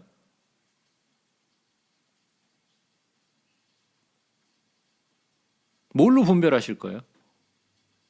거짓 선지자와 참된 선지자를 어떻게 구분하나요?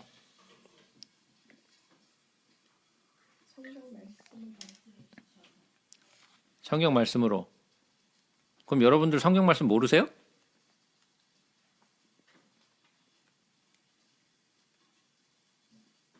당신한테 물어볼 거예요.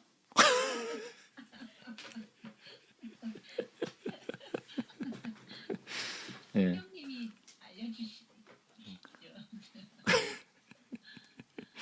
성경의 말씀을 잘 이해를 못하면서 잘 해석하지 못할 경우에 이렇게 되면은 그렇게 성pit하고 이렇게 되면 물론 뭐 이단들이 그렇게 장난하잖아요. 세상의 말씀에 들어온 성격이 그럴듯하게 들리죠. 자, 하다. 예. 믿음이 좋은 사람들이 이렇게 그런데 빨려들죠. 안 믿는 사람이 그렇죠. 이단에 빨려드는 사람들은 열심히 있는 사람들이 그곳에 끌려가지 관심 없는 사람들은 그런데 안 가요. 그죠? 열심히 있는 사람들이 그곳을 쫓아가요. 하다못해 목사들도 쫓아가요. 그죠? 성경을 가르치고 아는 사람들인데 왜 거길 쫓아갈까요? 하나님의 말씀을 아는 게 아니라는 거예요. 읽은 게 아는 게 아니에요. 내가 교회를 오래 다닌 게 성경을 아는 게 아니에요. 성경은 한 책을 이해했다고 해서 다 아는 게 아니에요. 성경은 전체를 다 알아야 돼요. 올바로 알아야 돼요. 성경을 몇 번을 읽었느냐가 내가 성경을 아느냐 모르냐를 가르지 않아요. 하나님의 마음과 하나님의 말씀을 온전히 이해했느냐 못했느냐가 중요한 거지 내가 성경을 몇 번 읽었느냐가 중요한 게 아니라고요.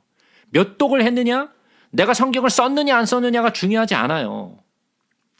내가 하나님의 마음을 성경을 통해서 예수가 누군지를 온전히 알았느냐 몰랐느냐. 하나님의 말씀을 내가 처음부터 끝까지 다 올바로 이해하고 내가 깨달았느냐가 중요해요. 그 마음은 주를 사랑하는 마음이 있어야 돼요. 성령이 내 눈을 밝혀주셔야 되지 그냥 드립다 공부한다고 되는 게 아니에요. 만약에 드립다 열심히 공부해갖고 성경을 안다면 신학자들은 다 예수를 향한 사랑과 믿음이 철저한 사람이어야 돼요. 근데 그게 아니죠. 지식을 갖는다고 해서 예수를 아는 게 아니에요. 성경은 처음부터 끝까지 성령의 능력으로 말미암아 온전히 우리가 처음부터 끝까지 다 알고 그 다음에 우리가 분별할 수 있는 능력을 성령으로 받아 우리가 분별해야 돼요. 말씀을 기준으로 하여. 자, 계속해서 보겠습니다. 12장. 그동안에 무리 수만 명이 예수님이 이제는 12명이 다니는 게 아니라 수만 명이 쫓아다녀. 이건 이 사람들은 다 뭐예요? 무리들이죠. 무리들이에요. 서로 밟힐 만큼 되었더니 얼마나 많은지 밟힐 만큼 사람들이 많이 모였어요. 예수께서 먼저 제자들에게 말씀하여 이르시되 바리새인들의 누룩 곧 외식을 주의하라. 자, 그러면 누룩과 외식은 같은 의미죠. 여기서 말한 누룩은 외식이라는 이야기예요. 감추인 것이 드러나지 않을 것이 없고 숨긴 것이 알려지지 않을 것이 없나니 감추인 것이 뭐예요? 바리새인들이 감추인 것들, 그 더럽고 악한 마음들, 그죠? 그 마음들을 감췄어요. 그런데 드러나지 않을 게 없다라는 거죠. 이러므로 너희가 어두운 데서 말한 모든 것이 광명한 데서 들리고 너희가 골방에서 귀에 대고 말한 것이 지붕 위에서 전파되리라. 하나님이 다 아신다는 뜻이죠. 내가 내 친구 너희에게, 여기서도 누구라고 말씀하세요? 친구라고 말씀을 하세요. 예수님이 친구 너희에게 몸을 죽이고 그 후에는 능히 더 못하는 자들을 두려워하지 말라. 마땅히 두려워할 자를 내가 너희에게 보이리니 곧 죽인 후에 또한 지옥에 던져 넣는 권세 있는 그를 두려워하라. 내가 참으로 너희에게 이르노니 그를 두려워하라. 참새 5마리가 2아사리온에 팔리는 것이 아니냐. 그러나 하나님 앞에서는 그 하나도 잊어버리는 바가 되지 아니하는도다. 너희에게는 심지어 머리털까지도 다 세신 바 되었나니 두려워하지 말라. 너희는 많은 참새보다 더 귀하니라. 내가 또한 너에게 말하노니 누구든지 사람 앞에서 나를 시인하면 인자도 하나님의 사자들 앞에서 그를 시인할 것이요 사람 앞에서 나를 부인하는 자는 하나님의 사자들 앞에서 부인을 당하리라. 누구든지 말로 인자를 거역하며 사심을 받으려니와 성령을 모독하는 자는 사심을 받지 못하리라. 사람이 너희를 회당이나 위정자나 권세 있는 자 앞에 끌고 가거든 어떻게 무엇으로 대답하며 무엇으로 말할까 염려하지 말라. 마땅히 할 말을 성령이 곧 그때 너희에게 가르치시리라 하시니라. 이 말씀은 제가 마태복음을 배울 때 말씀을 드렸어요. 그렇죠? 어떤 사람이 하나님을 만나게 되는지 그리고 또 하나님이 찾으시는 자가 누구신지에 대해서 제가 말씀을 드렸죠. 또한 사무엘상, 잠언 그리고 요한복음 14장을 통해서 어떤 사람들이 하나님으로부터 시인을 받는가도 제가 말씀을 드렸어요. 그 부분은 마태복음을 참조하시면 되겠습니다. 무리 중에 한 사람이 이르되 선생님 내 형을 명하여 유산을 나와 나누게 하소서 하니 이르시되 이 사람아 누가 나를 너희의 재판장이나 물건 나누는 자로 세웠느냐 하시고 그들에게 이르시되 삼가 모든 탐심을 물리치라. 사람의 생명이 그 소유에 넉넉한 데 있지 아니하니라 하시고. 자, 무리 중에 한 사람이 나타났어요. 그럼 무리라는 거죠. 이 한 사람도 그 무리 중에 한 사람이니까 무리예요. 근데 그 사람이 예수님을 찾아와서 물었어요. 내 형을 명하여 유산을 나와 나누게 하소서. 자, 이러한 질문을 왜 한 거예요? 하나님을 사랑하는 마음으로? 진리를 알기 위하여? 영생을 깨닫기 위해서? 아니죠. 그럼 뭐 때문에 물은 거예요? 꼬투리 잡기 위해서요? 여기서 예수님이 하신 말씀이 뭐예요? 탐심을 물리치라. 그죠? 예수님이 하신 말씀이 탐심을 물리치라 그랬어요. 그러면 이 사람이 물은 이유가 뭐예요? 탐심으로 유산을 얻기 위한 뜻이죠. 그죠? 탐심으로 유산을 얻기 위함이었어요. 예수님을 사용하여서 자기의 욕심을 채우기 위한 것이었죠. 이것은 어떻게 보면 우리의 모습이에요. 어떻게 해서든 예수를 통하여서 내 이득을 취하고자 하는 자. 그죠? 예수를 내가 옆에 두는 이유는 내가 원하는 것을 얻어내고자 하는 거죠.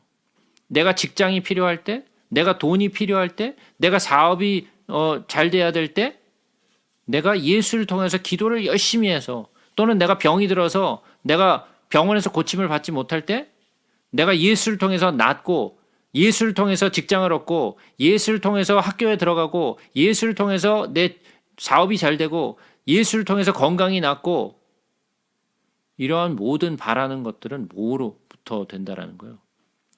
탐심. 그러니까 예수는 뭐예요? 내 탐심을 채우기 위한 수단으로 사용되는 거죠. 그것은 주를 향한 사랑의 마음이 아니죠. 이것은 제가 여러 번 말씀드렸지만 예수라는 존재가 나에게 있어서 알라딘 램프의 지니 같은 존재가 되는 거예요. 그죠? 내가 원하는 게 있는데 내가 원하는 거 들어줘. 이거예요. 이것은 주를 사랑하는 종의 모습이 아니죠. 그죠? 그것은 주인이 종에게 하는 거죠. 내가 이거 원하니까 이거 해놔. 그건 사랑의 마음이 아니에요. 그런 것은 그 모든 행위는 아무것도 아니라는 거예요. 의미가 없는 짓거리들이라는 거예요. 우리는 한번 우리 스스로를 살펴봐야 돼요. 나는 내 욕심을 채우기 위하여 예수가 필요한가? 아니면 내가 정말 예수를 사랑하기 때문에 내가 예수를 믿는가? 다시 한번 15절 읽겠습니다. 그들에게 이르시되 삼가 모든 탐심을 물리치라. 사람의 생명에 그 소유에 넉넉한 데 있지 아니하니라 하시고 또 비유로 그들에게 말하여 이르시되 한 부자가 그 밭에 소출이 풍성함에 심중에 생각하여 이르되 내가 곡식 쌓아둘 곳이 없으니 어찌할까 하고 또 이르되 내가 이렇게 하리라 내 곡간을 헐고 더 크게 짓고 내 모든 곡식과 물건을 거기에 쌓아두리라. 또 내가 내 영혼에게 이르되 영혼아 여러 해 쓸 물건을 많이 쌓아두었으니 평안히 쉬고 먹고 마시고 즐거워하자 하리라 하되 하나님이 이르시되 어리석은 자여 오늘 밤에 내 영혼을 도로 찾으리니 그러면 내 준비한 것이 누구의 것이 되겠느냐 하셨으니 자기를 위하여 재물을 쌓아두고 하나님께 대하여 부여하지 못한 자가 이와 같으니라. 재물에 눈이 어두워서 자기의 원하는 탐심 때문에 자기가 필요한 것들을 열심히 쌓아놓고 그것에 만족하는 자, 그러나 하나님을 향한 마음이 전혀 없는 자, 바로 이런 자라는 거예요. 자기를 위하여 재물을 쌓아두고 하나님께 대하여 부여하지 못한 자가 이와 같으니라. 이 세상에서 물질이 많아서 부여할지 모르겠지만 그는 아무것도 없는, 하나님 앞에서는 가난한 자라는 거죠. 그는 아무것도 아니에요. 이 세상에서는 떵떵거리고 이 세상에서는 인정받고 이 세상에서는 무언가 가진 사람일 수 있겠지만은 하나님 앞에서는 아무것도 아니에요. 자, 만약에 정말 이 세상에서 돈이 엄청 많은 부자가 갑자기 죽었어요. 그 사람이 하나님 앞에 갔어요. 그 사람이 뭘로 인정받을까요? 세상에서 번 돈으로? 명예로? 뭘로 인정받을까요? 그 사람은 자기가 이 땅에서 이루어낸 모든 것으로 인정받지 못해요. 그가 예수를 믿어서 성령이 있느냐 없느냐, 그것으로 내가 천국이냐 아니면 지옥의 불못이냐가 결정되는 거예요. 내가 이 세상에 얼마나 돈을 벌었고 얼마나 많은 일을 했느냐 아무런 소용이 없어요. 그래서 늘 말씀드렸죠. 창세기부터 나오는 것이 뭐예요? 가인의 자손들은 어땠어요? 세상에 많은 일을 이루었어요. 엄청난 사람들이었어요. 그러나 그는 하나님으로부터 인정받지 못해요. 그들이 인류에 남긴 업적은 엄청난 업적이었지만 하나님에게는 아무런 업적도 쌓지 못했어요. 그에 반해서 셋의 자손들은 어땠죠? 이루어놓은 게, 세상에서 이루어놓은 게 하나도 없어요. 근데 그들이 한 거 딱 하나 있어요. 뭐였죠? 하나님의 이름을 불렀더라. 끝. 그거밖에 없어요. 그 다음에 뭐 했다는 이야기가 단 한마디도 안 나와요. 세상에서 무엇을 했는지, 돈을 얼마나 벌었는지, 얼마나 큰 역사를 이루었는지에 대한 말은 단 한마디도 안 나와요. 딱 하나. 그들이 하나님의 이름을 불렀더라. 끝. 하나님은 그걸로 만족해요. 하나님이 우리에게서 바라시는 것은 많은 돈, 재물, 명예 이딴 게 아니에요. 하나님이 바라시는 건 뭐예요? 주를 향한 사랑이에요.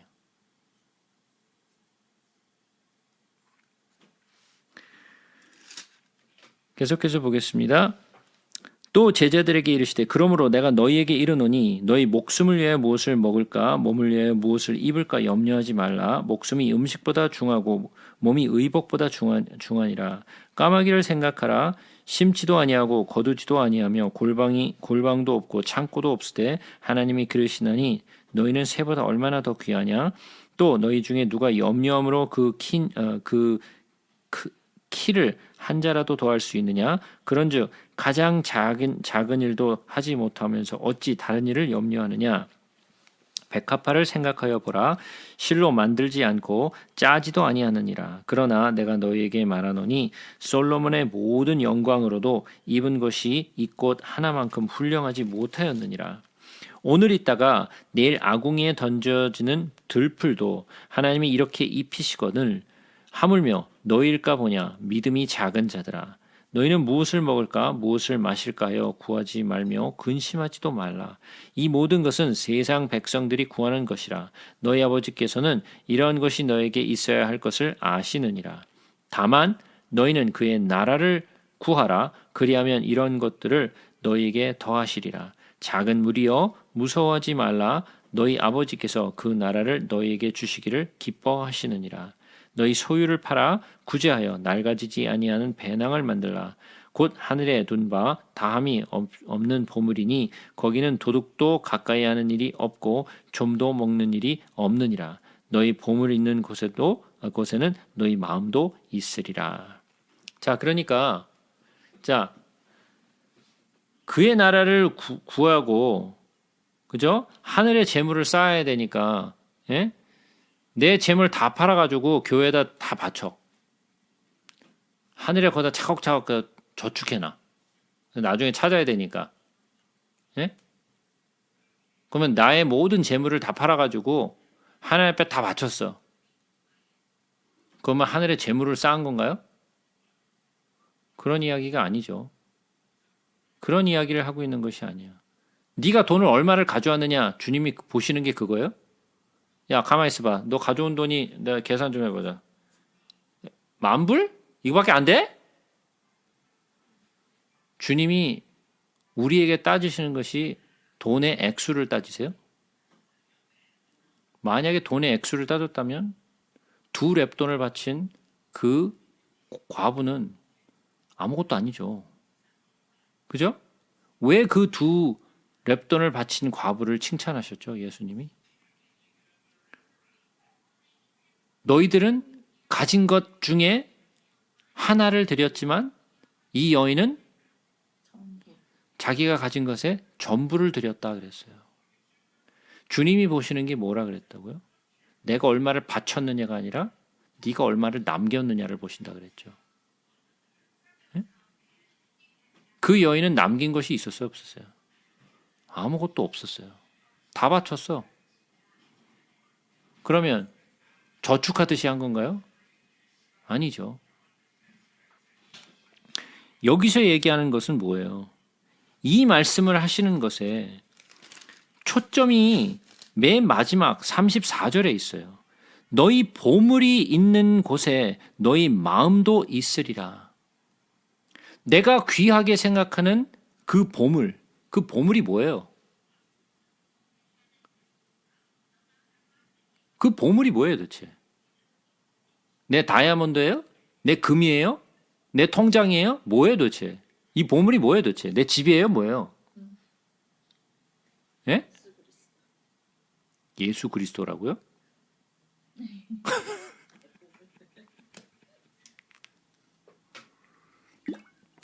자, 내가 가장 소중하게 여기는 것. 그것은 재산일 수도 있고요. 재물일 수도 있고요. 내 자식일 수도 있고요. 내 명예일 수도 있고요. 내가 소유하고 있는 많은 것들 가운데 하나일 수 있어요. 내가 정말 소중히 여기고 내가 가장 보물처럼 여기는 것. 그곳에 내 마음이 있다라는 거예요. 그것이 나의 일상에 있어서 1순위가 돼요. 무엇보다도 더 소중한 것. 그것이 바로 나의 1순위예요. 그것이 예수인가요? 아니에요. 예수가 아니에요. 말로는 예수라고 얘기할 수 있겠지만 나의 1순위는 예수가 아니에요. 예수는 1순위가 아니라 거의 바닥에서 막 기는 순서예요. 1순위가 아니에요.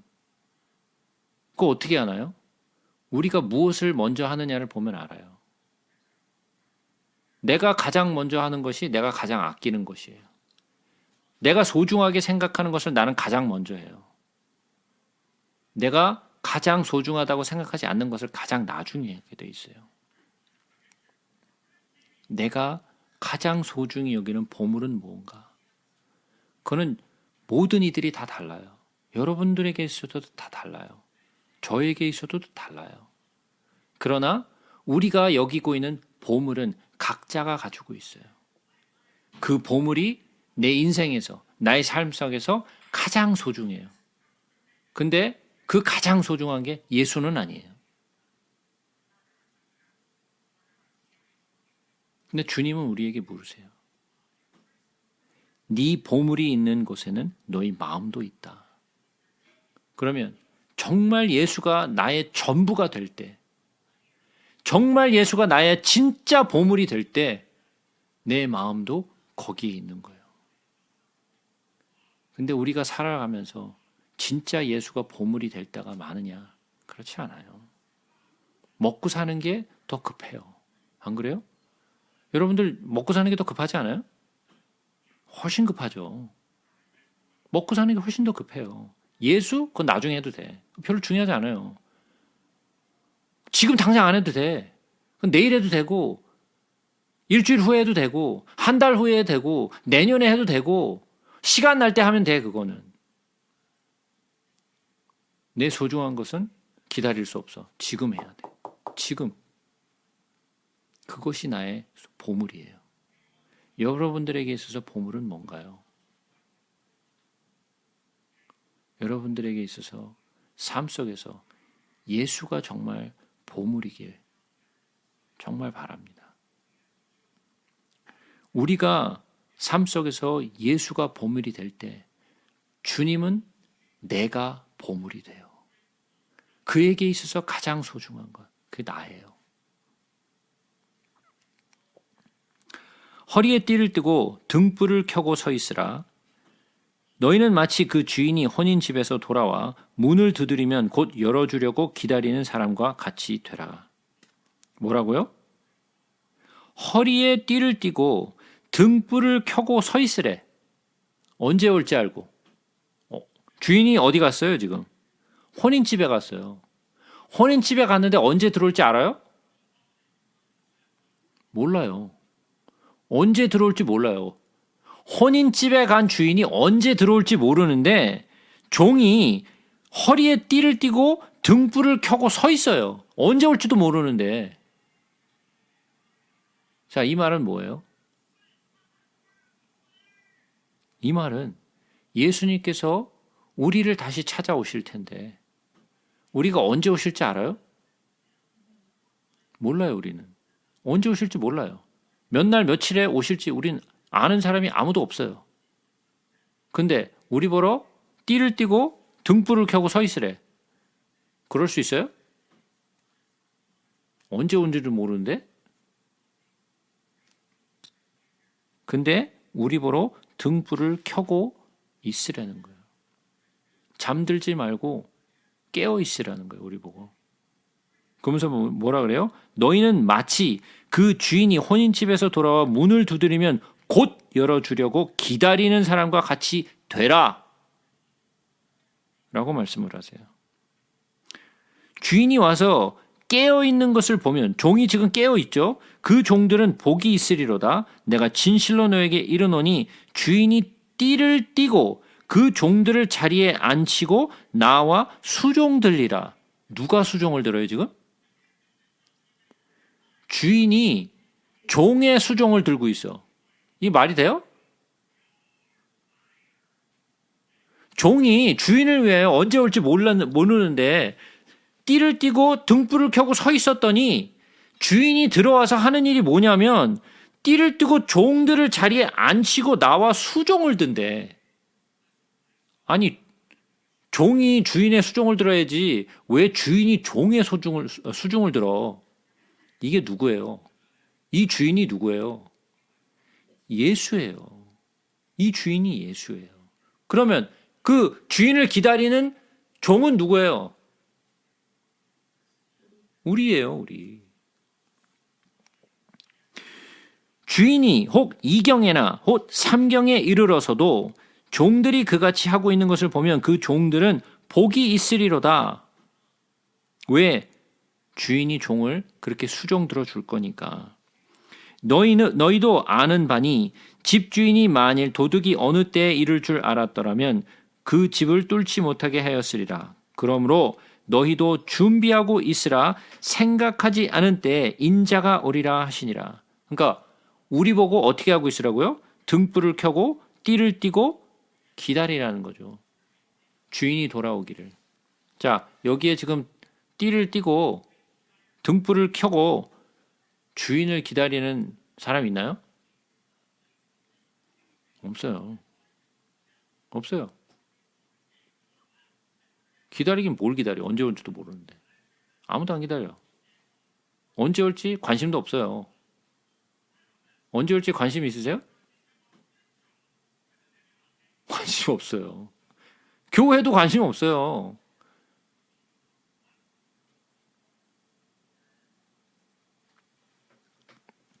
베드로가 여짜오되 주께서 이 비유를 우리에게 하심이니까 모든 사람에게 하심이니까. 자, 주께서 이르시되 지혜 있고 진실한 청지기가 되어 주인에게 그 집 종들을 맡아 때를 따라 양식을 나누어 줄 자가 누구냐.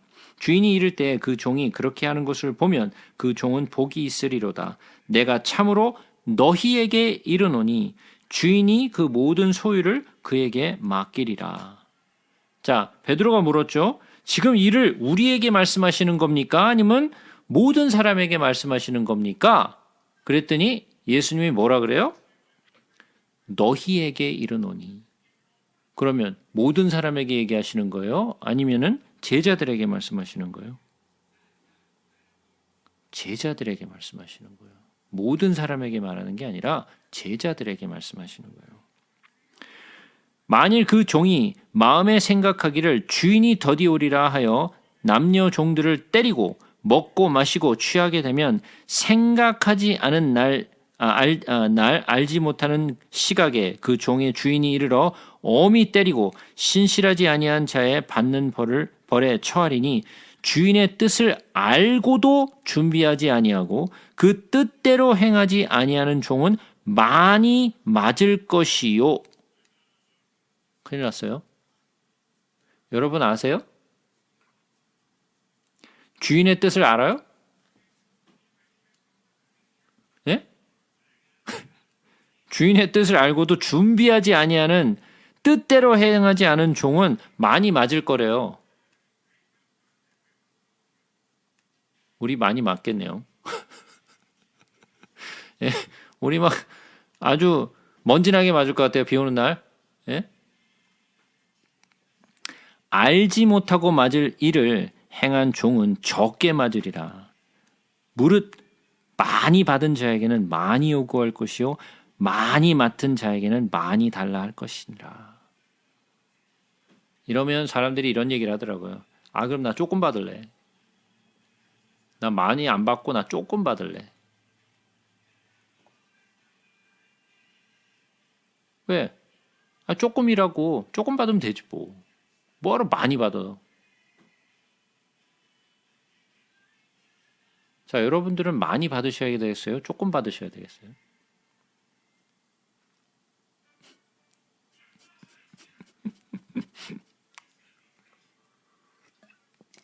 여러분도 많이 받으시길 바랍니다. 많이 받으세요. 주께 한번 보세요. 내가 사랑하는 사람을 많이 사랑한 게 억울한가요? 여러분들 내가 정말 사랑하는 사람을 많이 사랑해 준 게 억울하다고 생각하면 여러분들의 사랑은 가짜예요. 내가 정말 사랑하는 사람이라면 내가 많이 사랑한 게 아깝지 않아야 돼요. 내가 주를 사랑하는 것이 아깝게 생각되면 주를 사랑하는 게 아니에요.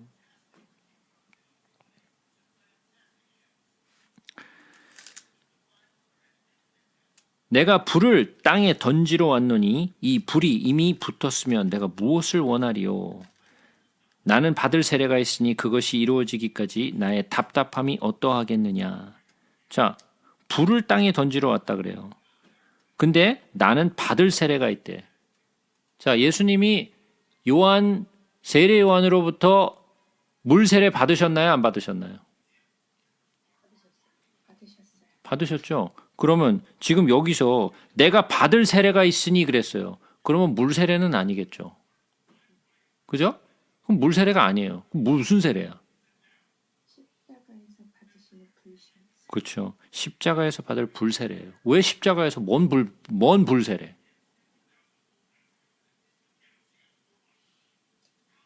십자가에서 뭔 불 세례를 받아요? 모든 물과 피를 흘리시고 목이 타다고 하시면서 그 제물이 되셨잖아요. 그렇죠? 이것은 성막을 이해하셔야 돼요. 왜? 번제단에서 태워진 어린 양. 그게 그 번제단이 예수 그리스도의 십자가를 상징하는 거라고 제가 말씀드렸어요. 번제단에서 태워진 그 어린 양처럼 예수님도 십자가에 못 박히시면서 그 불세례를 받으세요. 그래서 목마르다라고 말씀하세요. 왜? 태워졌기 때문에. 받을 세례가 바로 십자가에서 받으신 불세례였어요.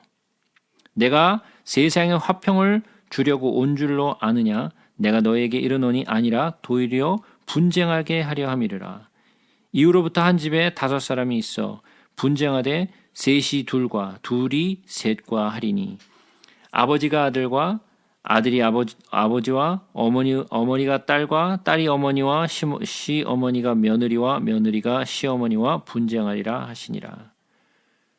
자, 한 집에 5이 있다 그랬어요. 5은 은혜의 숫자라고 제가 말씀드렸어요. 그죠? 은혜의 숫자 5이 한 집에 있는데 분쟁을 해. 셋이 둘과 둘이 셋과. 근데 보니까 아버지와 아들, 아들이 아버지, 어머니와 딸, 딸이 어머니, 시어머니와 며느리, 며느리와 시어머니. 온 가족이 다 분쟁을 하면서 난리가 났죠. 예수님 뭐라 그랬어요? 내가 화평을 주러 온 줄로 아느냐? 아니 화평을 주러 오신 거 아니었어요? 물론 화평을 주러 오셨어요. 화평을 주러 오셨는데 가족들 가운데 믿는 이가 있고 믿지 않는 이가 생긴다라는 거예요. 믿는 이가 있고 믿지 않는 이가 있는데 믿지 않는 이가 믿는 이와 다투게 된다라는 거예요. 왜? 서로 바라보는 게 다르니까. 그래서 다툼이 분쟁이 생긴다라는 거예요. 누구로 인하여? 예수로 인하여. 믿는 자가 다 있을 때는 한 몸이 되겠죠. 그러나 믿지 않는 자와 믿는 자가 한 가정에 있게 되면 어떻게 돼요? 분쟁이 일어날 수밖에 없다라는 거죠. 화평이 깨어질 수밖에 없어요. 또 무리에게 이르시되 너희가 구름이 서쪽에서 이는 것을 보면 곧 말하기를 소나기가 오리라 하나니 과연 그러하고 남풍이 부는 것을 보면 말하기를 심히 더 우리라 하나니 과연 그러하니라. 외식하는 자여 너희가 천지의 기상은 분발할 줄 알면서 어찌 이 시대는 분간하지 못하느냐? 또 어찌하여 옳은 것을 스스로 판단하지 아니하느냐? 내가 너를 고발하는 자와 함께 법관에 갈 때에 길에서 화해하기를 힘쓰라. 그가 너를 재판장에게 끌어가서 재판장이 너를 옥졸에 넘겨 주어 옥졸이 옥에 가둘까 염려하라. 내게 이르노니 한 푼이라도 남김이 없이 갚지 아니하고서는 결코 거기서 나오지 못하리라 하시니라. 자, 이 말씀은 뭐에 관한 말씀이에요? 이 말씀은 마지막 때에 관한 말씀이죠. 이 말씀은 마지막 때의 말씀인데 이건 무슨 말이냐면 나중에 심판, 하나님의 심판이 임할 때에 백보자 심판이 임할 때에 그때까지 기다리지 말라라는 거예요. 그때 가서 심판을 받으면 끝이라는 거예요. 그러니까 뭐라는 거예요? 법관에 갈 때 너를 고발하는 자와 함께 법관에 갈 때 길에서 화해하기를 힘쓰라. 그가 너를 재판장에 끌어가서 재판장이 너를 옥졸에 넘겨주어 옥졸이 옥에 가둘까 염려하라. 그러니까 내가 이르노니 한 푼이라도 남김이 없이 갚지 아니하고선 결코 거기서 나오지 못하리라. 무슨 말이에요? 네가 가진 죄가 있으면 그 죄값을 치르기 전에는 결코 거기서 옥에서 나올 수 없다라는 거죠. 근데 우리가 죄값을 치를 수 있어요, 없어요? 없어요, 우리는. 우리 스스로 내 죄값을 치를 수 없어요. 영원토록 치를 수 없어요. 그러나 내가 죄를 치를 수 있는 방법이 하나가 있는데 뭐예요? 예수를 믿음으로 말미암아 예수의 피로 나의 죄를 씻는 거예요. 그러면 내 죄값은 치러지는 거죠. 그것은 아주 간단하죠. 내가 예수를 믿으면 되는 거예요. 내가 예수를 믿으면 그 죄값을 치르고 내가 옥에 갇힐 일이 없어요. 그러나 내가 스스로 내 죄값을 치르겠다고 하는 사람은 영원히 그 죄값을 치를 수 없어요. 그래서 그 옥에서 나오는 것은 불가능해요. 내가 옥에 들어가지 않고 내가 죄값을 치르는 유일한 길, 그것은 오직 예수를 믿는 것 이외에는 다른 방법은 없어요. 13장, 그때 마침 두어 사람이 와서 빌라도가 어떤 갈릴리 사람들이 피를 그들의 제물에 섞은 일로 예수께 아뢰니 대답하여 이르시되 너희는 이 갈릴리 사람들이 이같이 해 받음으로 다른 모든 갈릴리 사람보다 더 죄가 있는 줄 아느냐? 너에게 이르노니 아니라 너희도 만일 회개하지 아니하면 다 이와 같이 망하리라. 또 실로암의 망대가 무너져 치어 죽은 18사람이 예루살렘에 거한 다른 모든 사람보다 더 죄가 있는 줄 아느냐? 너에게 이르노니 아니라 너희도 만일 회개하지 아니하면 다 이와 같이 망하리라. 뭐예요? 사람들이 빌라도가 어떤 갈릴리 사람들을 죽여가지고 그 피를 제단에 섞었어요 라고 예수님께 고발했어요. 그랬더니 예수님이 뭐라 그래요? 너희들은 그러면 갈릴리 사람들이 죄가 많아서 그렇게 죽어서 제단에 섞여놓은 줄 아냐? 또는 실로암에 있는 망대가 무너져갖고 치어 죽은 18명이 있는데 그 사람들이 죄가 많아서 그 사람들이 그렇게 죽게 된 걸로 아느냐? 아니라는 거예요. 너희나 그 죽은 자들이나 똑같은 죄인이라는 거죠. 어느 누구도 의인은 없다라는 거예요. 누구나 똑같이. 예수님이 하신 말씀이 뭐예요? 의인은 없나니 하나도 없다라는 이야기죠. 우리는 자꾸만 갈라치기를 해요. 나는 너보다 나아. 난 너같이 많이 죄 짓지 않았어. 나는 이렇게 범하지 않았어. 그게 바리새인들이었죠. 나는 너희들같이 그렇게 지내지 않았어. 나는 너희 세리같이 그렇게 하지 않았어. 나는 너희들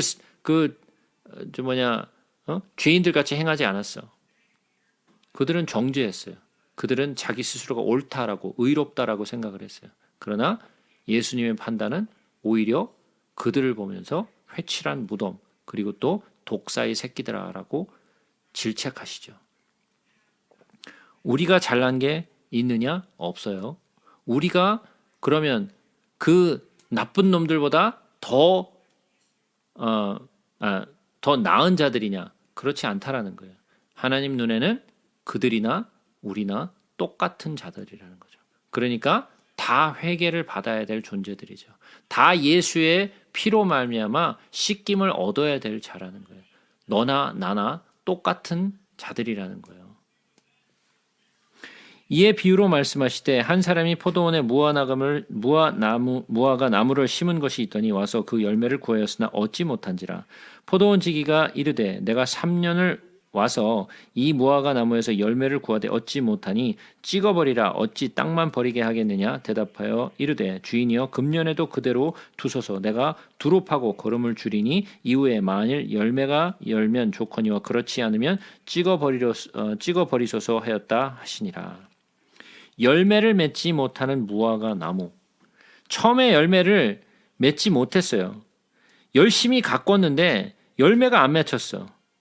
근데 3년을 포도원 지기가 열심히 가꿨는데 이게 자라질 않아. 열매가 생기질 않아요. 그래서 찍어버려라. 그랬더니 포도원 지기가 뭐라 그래요? 그대로 두소서. 내가 더욱더 파고 거름을 더 줄 터니 내가 이번 년에도 열심히 가꿨는데 만약에 또 이번 년에 열매가 맺히지 않으면 그러면 찍어버리소서. 그러나 이번 년 내가 다시 한번 열심으로 가꿀 때까지는 찍어버리지 마소서. 자, 언젠가 찍어버리는 때가 오나요? 네, 찍어버리는 때가 와요. 이스라엘에게도 왔죠. 유다에게도 왔죠. 계속해서 말씀하셨어요. 내가 너희를 찍어버리겠다라고 계속해서 말씀하셨는데 들었나요? 안 들었나요? 안 들었어요. 그래서 하나님이 이스라엘도 찍어버리고 유다도 찍어버리세요. 그죠? 그러나 완전히 뿌리까지 뽑지 않으시고 그루터기와 뿌리는 남겨두셨어요. 그리고 거기서부터 다시 시작하시죠. 우리도 마찬가지예요. 열매 내가 맺나요? 아니요. 나는 열매를 맺을 수 없어요. 그럼 열매는 어떻게 맺나요? 그렇죠. 그가 내 안에 내가 그 안에 있으므로 열매를 맺는 거지 내가 맺는 거 없어요. 내가 열매를 혼자서 맺으려고 아무리 노력해봐야 나는 열매를 맺을 수 있는 능력이 없어요. 즉 다시 말해서 물론 내가 맺을 수 있는 열매는 많죠. 무슨 열매? 죄의 열매는 열심히 잘 맺죠. 죄의 열매는 아주 손쉽게 잘 맺어요. 그러나 주님의 열매는 단 하나도 맺을 수 없어요. 그래서 내가 맺으려고 하는 것이 아니라 이것은 주께 붙어 있어야만 맺는 열매예요. 그 열매를 내가 맺어야 돼요. 맺어도 되고 안 맺어도 되는 것이 아니라 꼭 맺어야 돼요.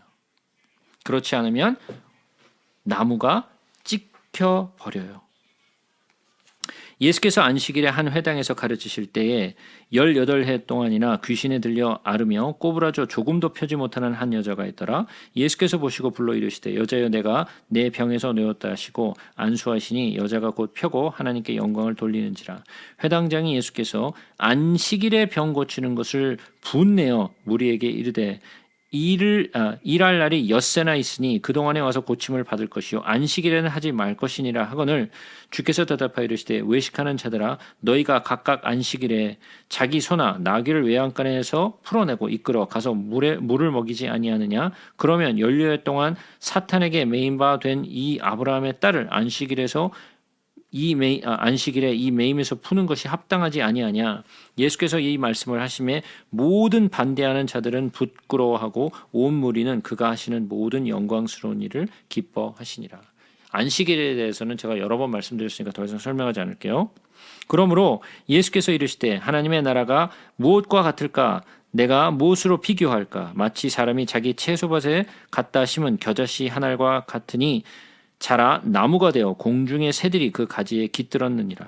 또 이르시되 내가 하나님의 나라를 무엇으로 비교할까? 마치 여자가 가루 서말 속에 갖다 넣어 전부 부풀게 한 누룩과 같으니라 하셨더라. 하나님의 나라에 대해서 말씀하시는데 겨자씨가 있는데 그것이 나무가 되죠. 겨자가 나무가 되나요? 아니라 그랬죠. 겨자는 나무가 아니에요. 풀이에요. 풀. 근데 나무가 되어서 공중의 새들이 그 가지에 깃들었다 그랬어요. 이상품종이 된 거죠. 그죠? 그리고 가루 서말 속에 갖다 넣은 누룩과 같다 그랬어요. 누룩은 아까 외식이라 그랬어요. 그죠?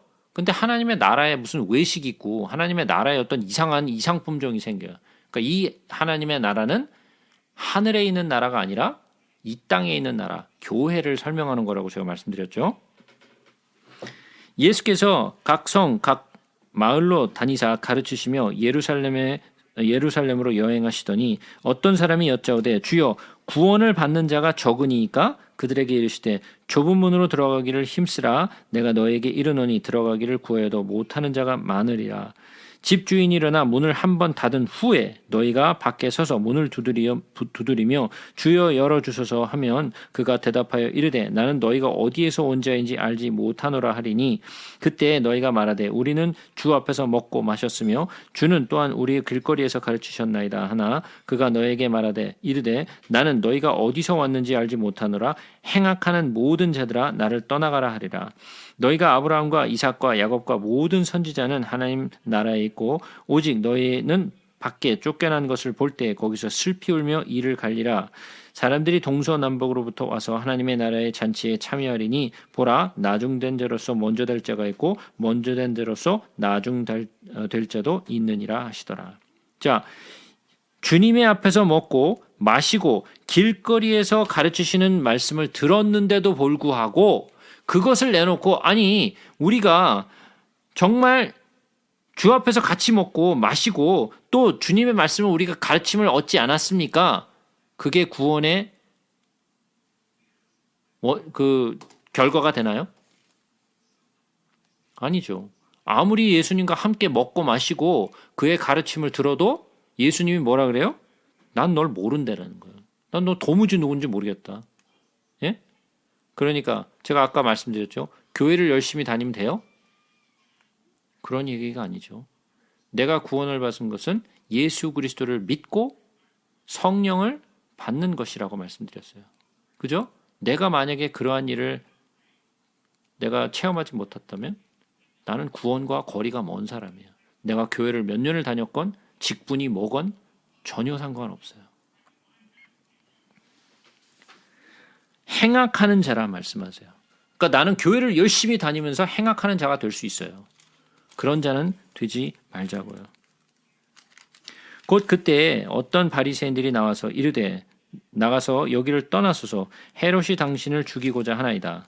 이르시되 너희는 가서 그 여우에게 이르되 오늘과 내일은 내가 귀신을 쫓아내며 병을 고치다가 제3일에는 완전하여 지리라 하라. 그러나 오늘과 내일과 모레는 내가 갈 길을 가야 하리니 선지자가 예루살렘 밖에서는 죽는 법이 없느니라.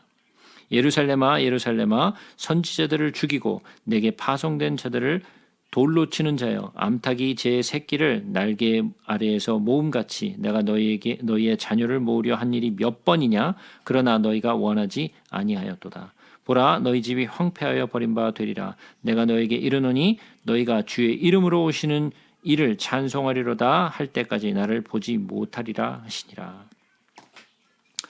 자, 헤롯이 예수님을 죽이려고 합니다. 그랬더니 예수님이 뭐라 그러냐면 여우에게 가서 이르라. 그러니까 여우는 누구예요? 헤롯을 지칭하는 것이죠. 오늘과 내일은 내가 귀신을 쫓아내며 병을 고치다가 제3일에는 완전하여 지리라. 여기서 3일이 나오죠. 그래서 오늘과 내일 그리고 제3일이 나오죠. 그리고 또 오늘과 내일과 모레는 내가 갈 길을 가야 하리니. 자, 오늘과 내일과 모레는 3일이죠. 즉 다시 말해서 뭐예요? 예수님이 걸어야 될 그 3일 무슨 길이에요? 예수 그리스도의 십자가의 그 길. 오늘과 내일과 모레 예수 그리스도의 3일의 길. 예수 그리스도가 부활하기까지의 그 십자가의 journey를 얘기하는 거죠. 내가 갈 길을 가야 하리니 선지자가 예루살렘 밖에서는 죽는 법이 없느니라. 이게 뭔 말이에요? 이게 도대체 뭔 말이에요?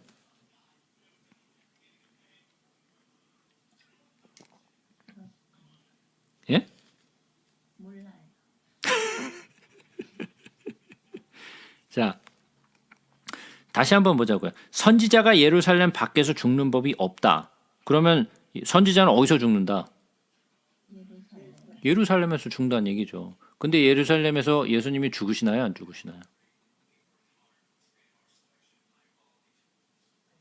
안 죽으시죠. 성 밖에서 죽으시죠? 예? 예루살렘 성 밖에서 죽으세요. 그럼 뭔 말이에요? 난 선지자가 아니란 얘기예요. 그럼 뭐란 얘기예요? 난 하나님의 아들이란 얘기예요. 난 너희들이 생각하고 있는 선지자가 아니라는 거예요. 무슨 말인지 이해가 되세요? 선지자가 예루살렘 밖에서 죽는 법이 없다. 난 선지자가 아니라는 거예요. 난 하나님의 아들 그리스도라는 거예요. 그래서 예수 그리스도의 그 3일의 그 길. 자, 호세아서 한번 잠깐 가서 보겠습니다. 호세아서 6장.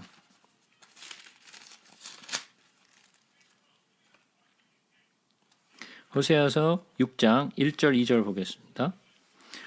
오라 우리가 여호와께로 돌아가자. 여호와께서 우리를 찢으셨으나 도로 낫게 하실 것이요 우리를 치셨으나 싸매어 주실 것임이라. 여호와께서 이틀 후에 우리를 살리시며 셋째 날에 우리를 일으키시리니 우리가 그의 앞에서 살리라. 이게 3일의 길이죠. 자, 아브라함이 이삭을 죽이기 위해서 3일 길을 가죠. 그죠? 3일 길을 가서 거기서 이삭을 모리아산에서 죽이려고 하죠. 그죠? 그 길도 3일 길이었어요. 또 모세가 이스라엘 백성들을 이끌고 광야로 나왔죠. 3일 길을 갔어요. 어디에 도착했나요? 마라에 도착하죠. 그죠? 그 3일 길은 뭐예요? 결국은 예수 그리스도의 십자가의 그 죽으심과 부활의 그 길이었어요. 그것은 성경 속에서 계속해서 구약돼서부터 신약에 이르기까지 계속돼서 반복돼서 나오는 이야기예요. 예수의 3일 길, 부활의 길. 그 길이 바로 우리가 알고 있는 길이죠. 또 34절에 보니까 이런 말씀이 있죠. 예루살렘아 예루살렘아 선지자들을 죽이고 내게 파송된 자들을 돌로 치는 자여. 자, 하나님이 선지자를 계속해서 보내세요. 돌아오라고 보내는데 그 선지자를 다 어떻게 됐어요? 다 죽여버렸어요. 그죠? 암탉이 제 새끼를 날개 아래에 모음같이 내가 너희에게 자녀를 모으려 한 일이 몇 번이냐? 몇 번이에요? 2번? 한 3번? 쉴 수 없을 만큼 부르시죠. 쉴 수 없을 만큼 부르세요. 돌아오라고 계속 구약 내내 부르짖었어요. 돌아오라고. 돌아왔나요? 안 돌아왔나요? 안 돌아와요. 안 돌아와요. 이사야서 36장 보겠습니다.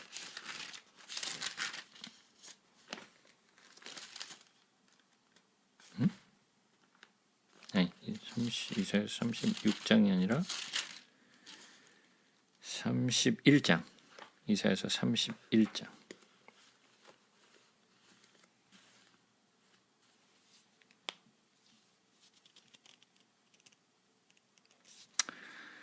이사야서 31장 4절부터 보겠습니다. 여호와께서 이같이 내게 이르시되 큰 사자나 젊은 사자가 자기의 먹이를 움키고 으르렁거릴 때 그것을 치려고 여러 목자를 불러왔다 할지라도 그것이 그들의 소리로 말미암아 놀라지 아니할 것이요 그들이 떠들므로 말미암아 굴복하지 아니할 것이라. 이와 같이 나 여호와가 강림하여 시온산과 그 언덕에서 싸울 것이라. 새가 날개치며 그 새끼를 보호함 같이 나 만군의 여호와가 예루살렘을 보호할 것이라. 그것을 호위하며 건지며 뛰어넘어 구원하리라 하셨느니라.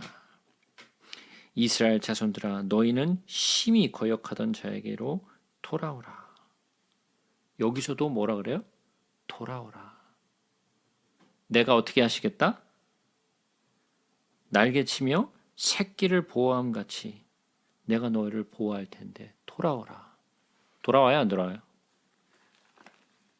안 돌아와요. 안 돌아와요. 그래서 지금 여기 하신 말씀이 그 말씀이죠. 지금 이사야서 하신 말씀. 내가 너희를 암탉이 제 새끼를 날개 아래에 모임같이 내가 너희에게 자녀를 모으려 한 일이 몇 번이냐? 네. 그렇게 너희들을 애타게 불렀는데 너희들은 돌아오지 않았다라는 거죠. 돌아오라. 주님은 오늘도 우리에게 말씀하고 계세요. 돌아오라. 우리에게 계속해서 부르세요. 돌아오라. 돌아오라. 그러나 돌아가고 안 돌아가고는 우리의 선택이에요. 여러분의 선택이에요. 돌아가시고 안 돌아가시고는 여러분이 가야 할 길이에요. 주님께서 여러분을 부르실 때 여러분들도 함께 예수께로 돌아오는 자가 되시기를 바랍니다. 자, 오늘은 여기까지 하겠습니다.